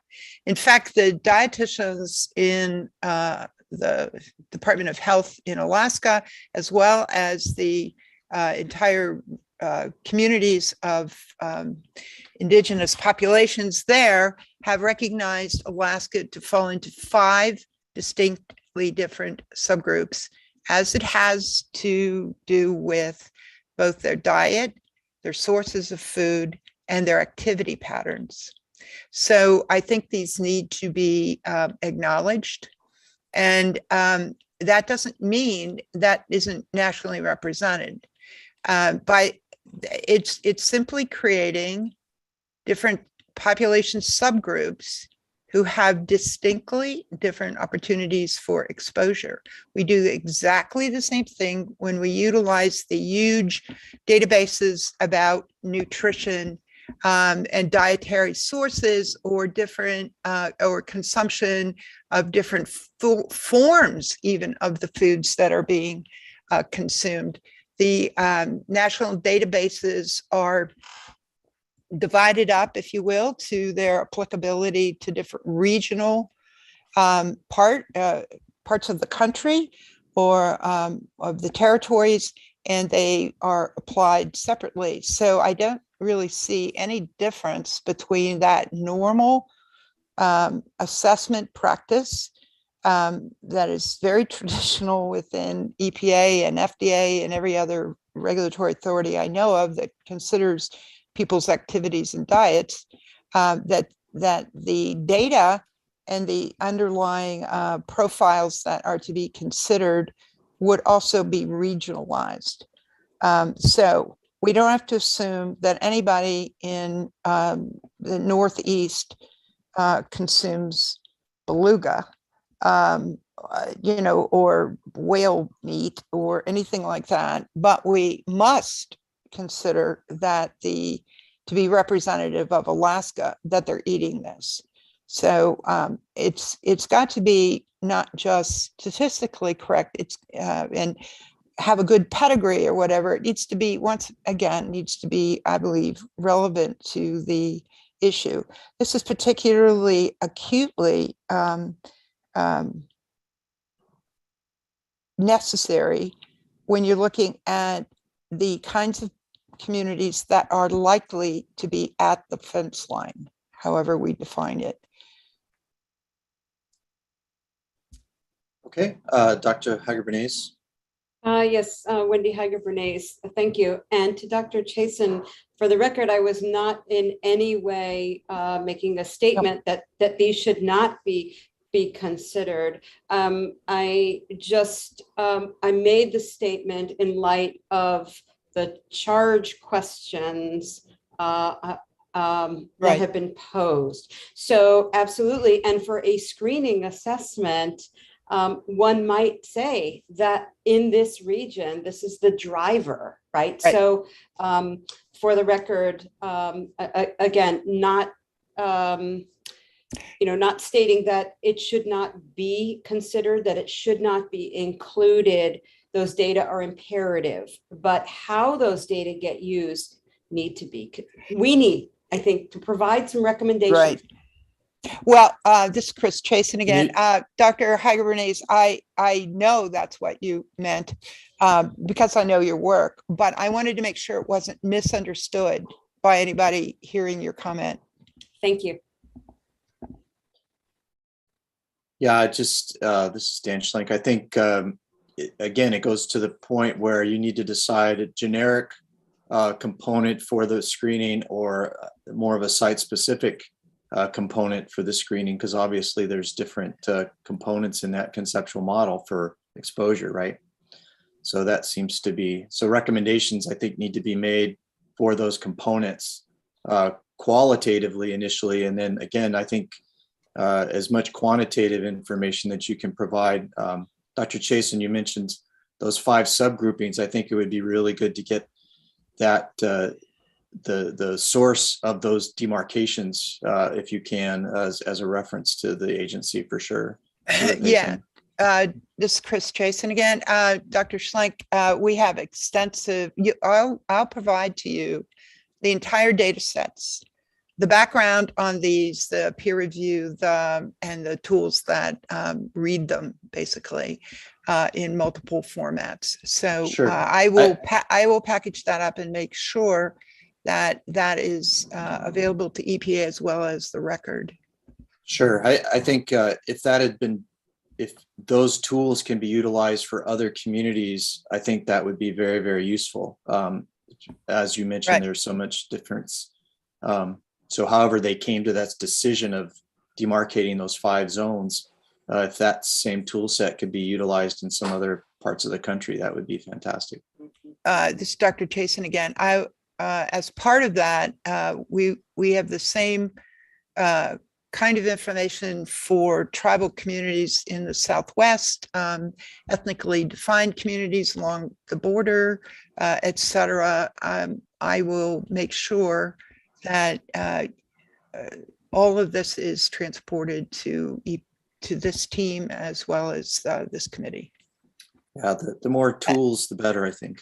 And just as a matter of, for the record, this is Dr. Chasen again, just as a matter for the record, all of this information and the tools are freely and openly available to anyone who requests it, period. Great. Any other comments before we conclude this question? Dr. Gribble? This is a little out of date, but just something I noticed that I wanted to make sure was on the record. This actually comes back to question 1. Sorry, it's a little out of order. I noticed there was a typo on the definition of fence-line communities. Specific distance measured from a receiving water body. It should be from a receiving water body. You might be totally changing it in the EPA text, but I thought the EPA should be aware there's a repeated typo of what the definition is of the water source. Yeah, just FYI. Okay, thank you very much. Any other comments? I apologize if you're hearing the demolition going across the street from my house here. It's a little bit annoying, but okay, if we're good with 4D at this point, let's go to Dr. Chowdhury to see if he has any questions of clarification. Good afternoon, Reihan Char from the EPA. No, there are no further clarifications on 4D from our side. Okay, great. At this point, a couple members of the committee mentioned a couple additional comments that don't necessarily fit the questions provided. And at this point, we can discuss those. I think, Bill, you had mentioned something either yesterday or the day before. I forget which day it was, but is there something that you would, a question that should have been asked, so to speak, and want to provide some comments there? Well, Dan, I think this is the appropriate spot since we're pretty much out of time. I guess it was going back to the more fundamental question and how this whole process is organized around the charge questions and the redundancy that results from the way the charge questions are worded. And it's getting difficult because we talk in question 1, we talked about uncertainty, sensitivity analysis, and that kept getting brought up throughout all the questions. And I'm wondering if somehow if it just should be a more fundamental question, is the proposed screening level approach truly useful, given the limitations in release estimates and the lack of cooperating monitoring data? And that would be a very general sort of thing that all our comments could be focused on, instead of trying to pigeonhole them into a specific charge question. And it's a frustration for me. It's been this way for the last 10 SAC meetings with the charge questions. It's again almost like a leading question. And I think somehow, and the way people review, you can see this because of the redundancy. People don't necessarily look at the charge question or try to look at the charge question, but really it overlaps the whole document. And it's just a frustration for me. And I don't know if anybody else feels that way, but I'd just like to throw that out there for future meetings, since we're going to be doing this again. Sure. If, again, if you could write up your comments and put them out there, it gives the committee a chance to agree or to not respond, at least at that point. So where would that go? At the end. But the end? But send it as a separate. Who would be the lead on that? So I would. Pardon me? You would. So send. Oh, I would send that directly to Ala. Yes, as if you were a lead discussant. Right. Okay. All right. Thank you. Yeah. Sure. Dr. Ansel.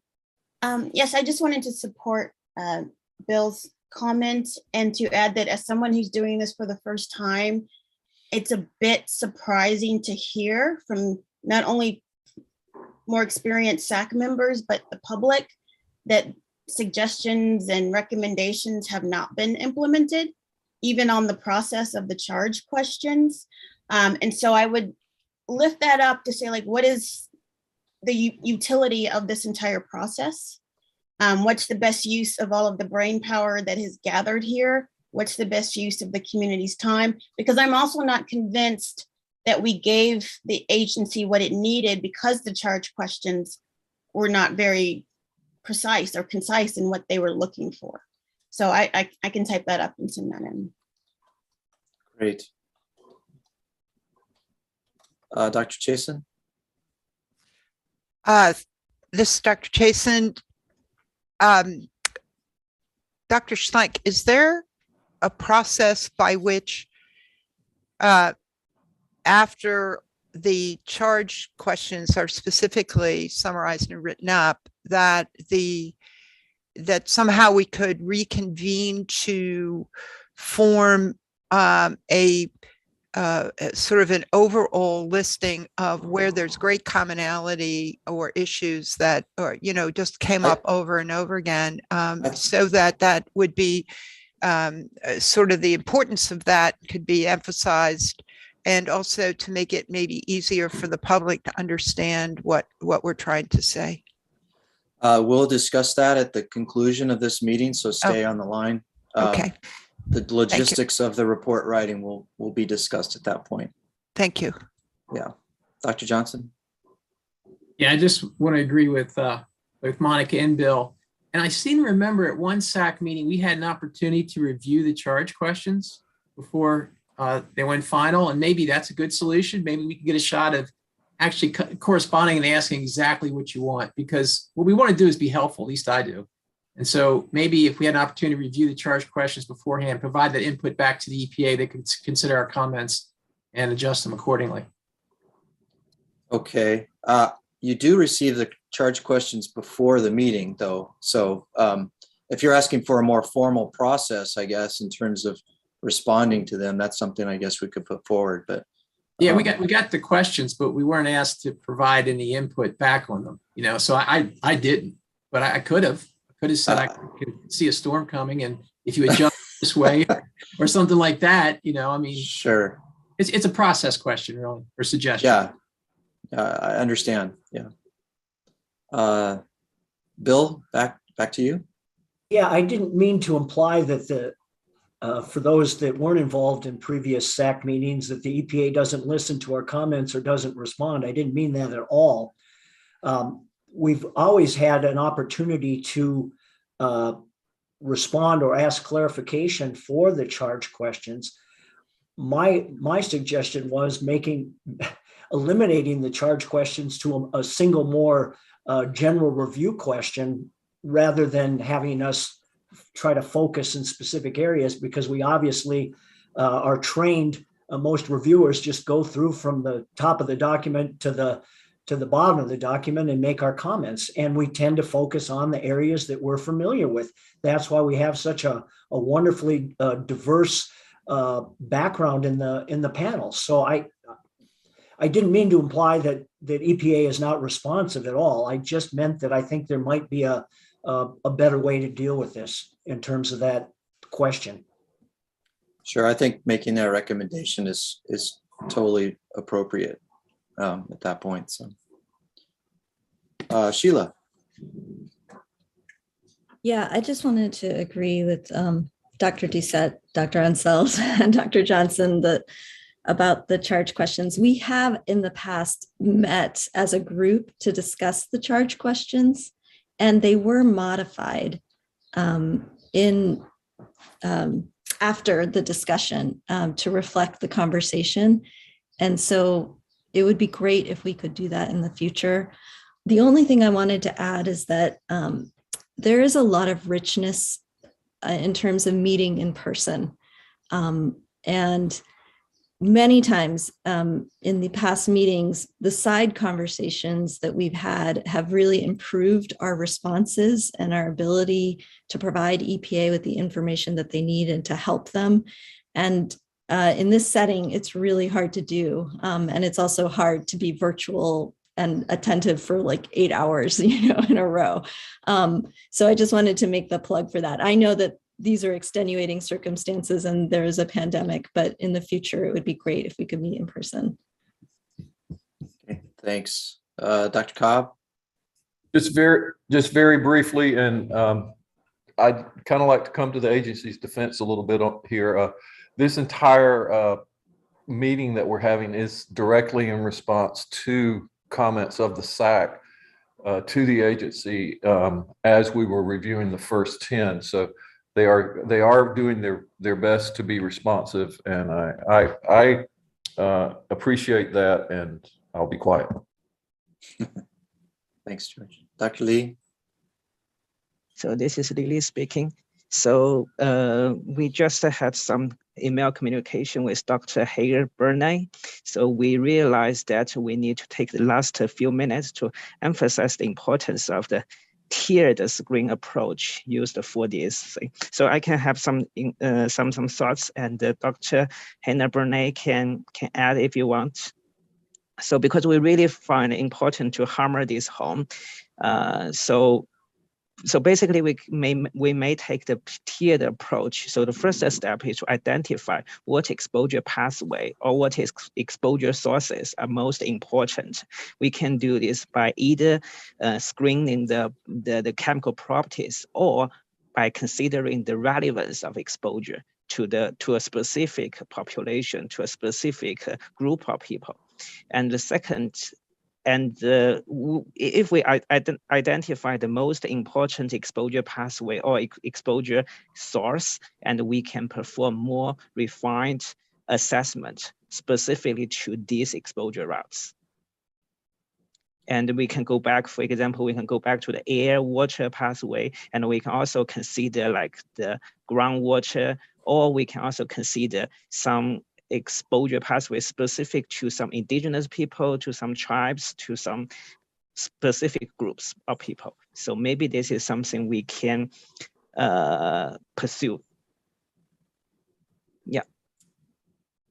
Dr. Bernay. Yes, thank you, Dr. Lee. I think that I know that this is in the context of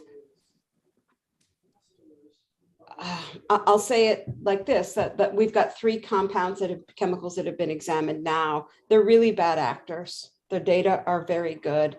The current screen that was proposed to us, shows with all of its challenges that members have raised, that these chemicals, and again, I'll repeat, even in the occupational setting alone, are ripe for regulatory decision. And I would propose that this a-tiered approach could be taken, such that I'll call it the more robust, or maybe that's the wrong, more sophisticated inclusionary screening tool that would include multiple additional pathways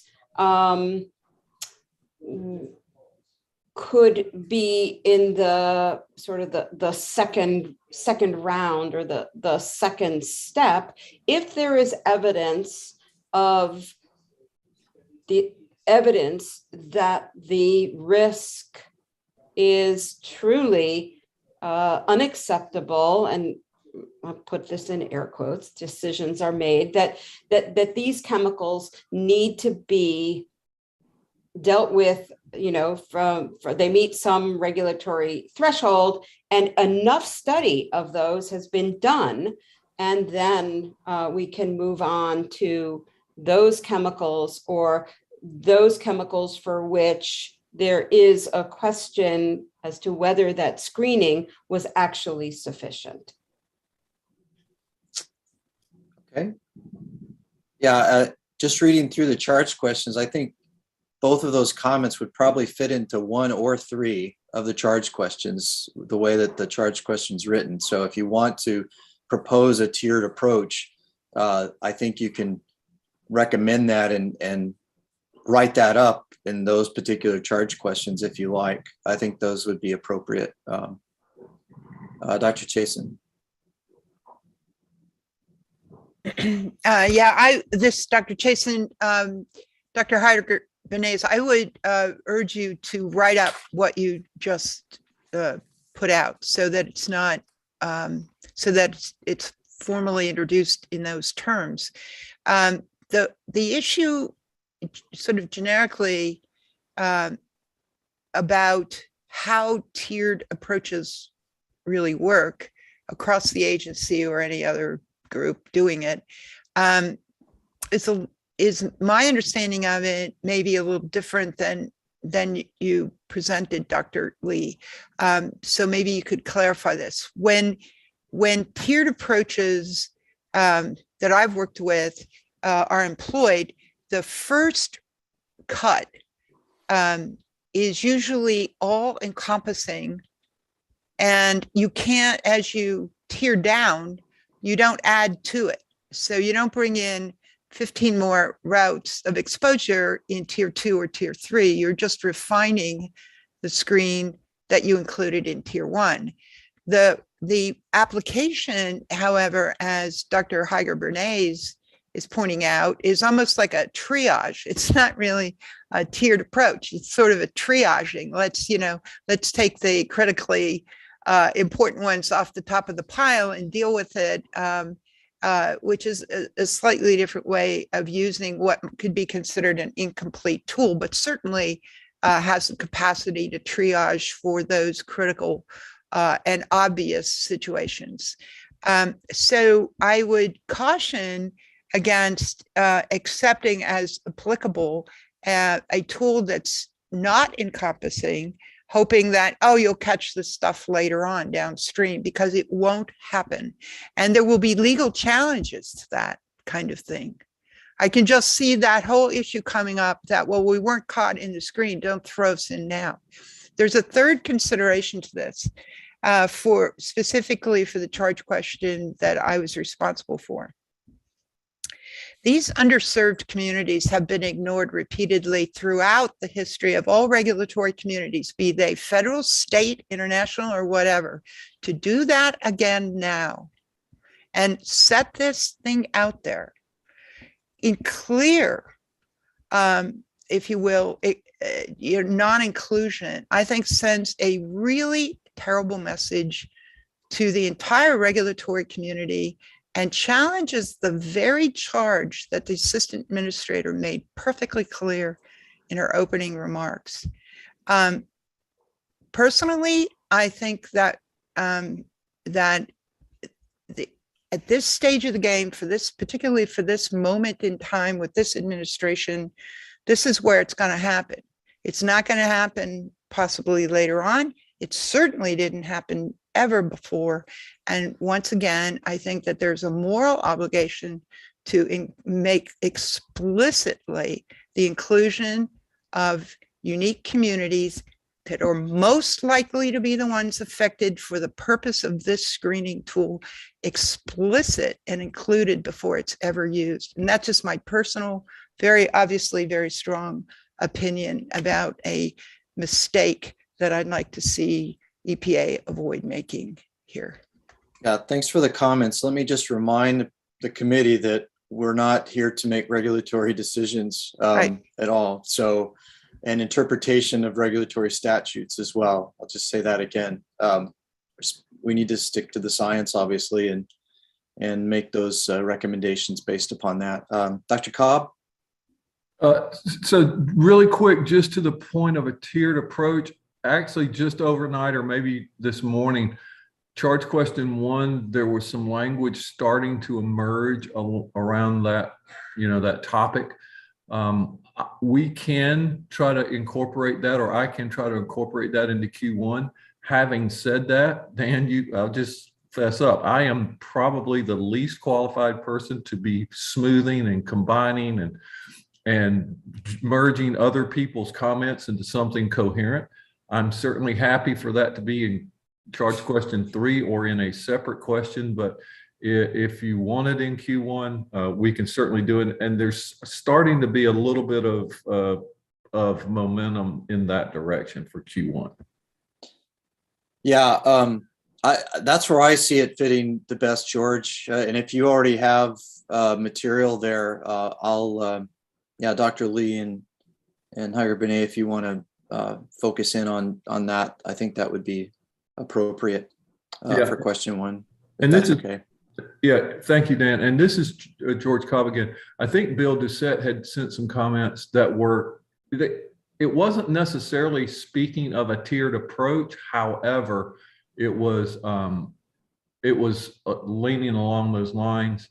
And I think Dr. Reese had also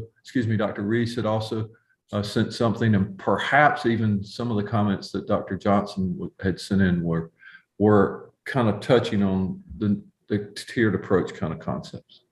Sure. I think it's very appropriate for one. Fantastic. Dr. Bernay. Yes, thank you, Dr. Chasen. I absolutely agree. This is a triage as opposed to a tier, right? And I absolutely agree that this is the opportunity. The time is now to encompass for the screen, as we call it a screen, to cast the wide net to include the information and data about from and about fence line communities. No questions asked. I really do like the triage approach, and I will work with Dr. Cobb in a, I guess, provide some specific comment with that regard. Thank you. Thank you. Thanks a lot. Dr. Unseld, do you want to go ahead and make the comment about your community engagement link? Yes, I wasn't sure if this fit under the charge questions, but I do have resources because this is one part of my job on how to have effective community engagement and like building trust and that sort of thing. So I just wasn't sure if I should send those in or who they go to. 4B. I 4B. would put it under 4B. Okay. Under your, and now that you have it on the record, I think we're good. Dr. Doucette? Dan, just clarification based on your last comment. The general comment that I made about potentially restructuring, or at least considering restructuring the way the charge questions, I'm still not 100% sure where that should go. At the end. at the end of, so it doesn't You're- go in, it doesn't go it's- into a specific charge question? No, it will go into, I mean, this is the way I see it is Okay. this will go at the end because it's not a formal charge question that Right. was addressed. So this will be a recommendation that normally we put at the end of the document to say, we'll make a recommendation for a more generalized approach. If overlap, I mean, I'm interpreting your comment here, so if I'm wrong, but if we see if the agency thinks overlap is going to be consistent with, specific components that may be a more generalized, open-ended question might be more appropriate. So, but that would go after the charge questions because we obviously haven't been asked that. So.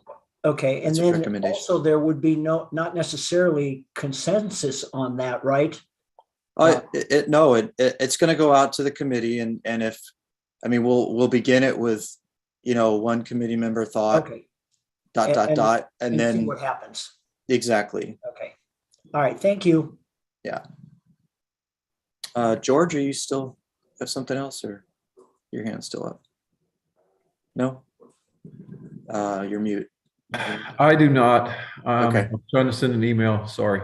No worries. Okay, great. All right. Any other comments or concerns? Okay, let me just remind the committee that we need to stay on after the meeting is adjourned to discuss the logistics of the report, and Allah will fill us in on that. And I think we're ready to close.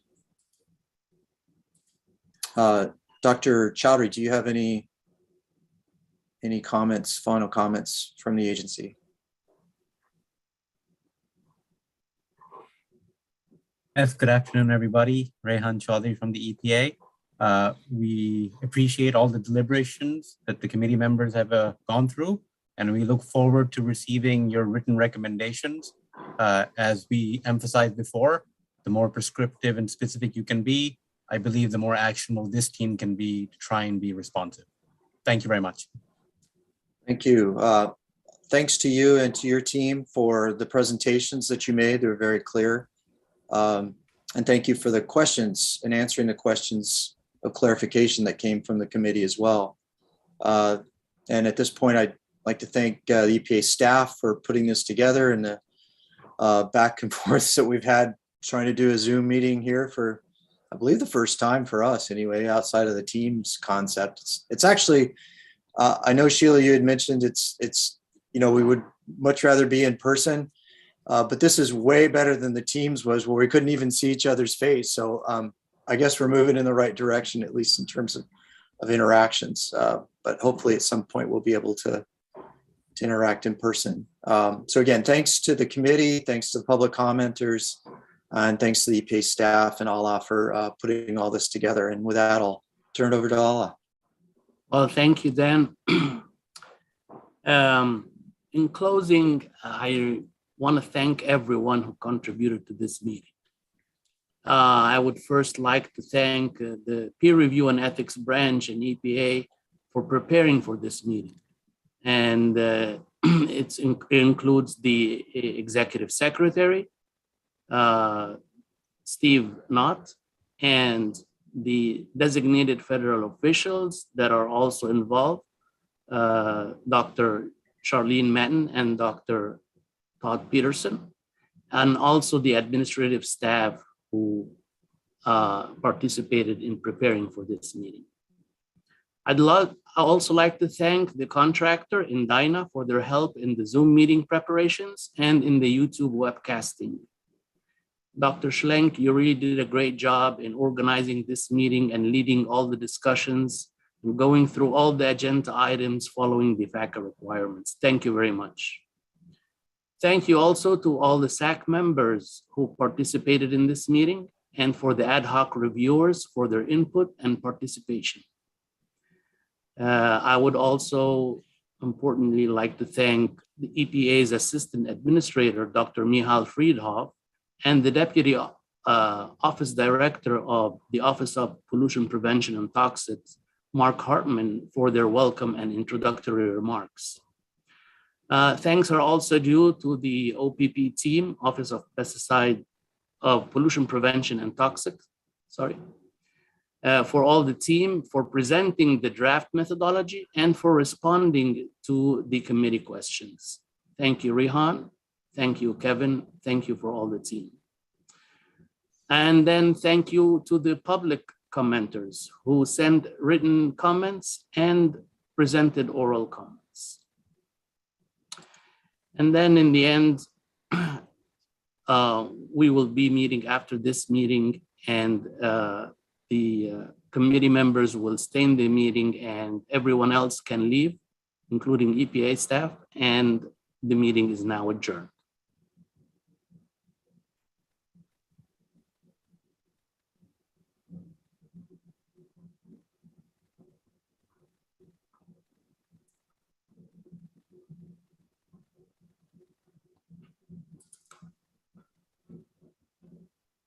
Just give a few seconds until everybody leaves, and then we'll continue.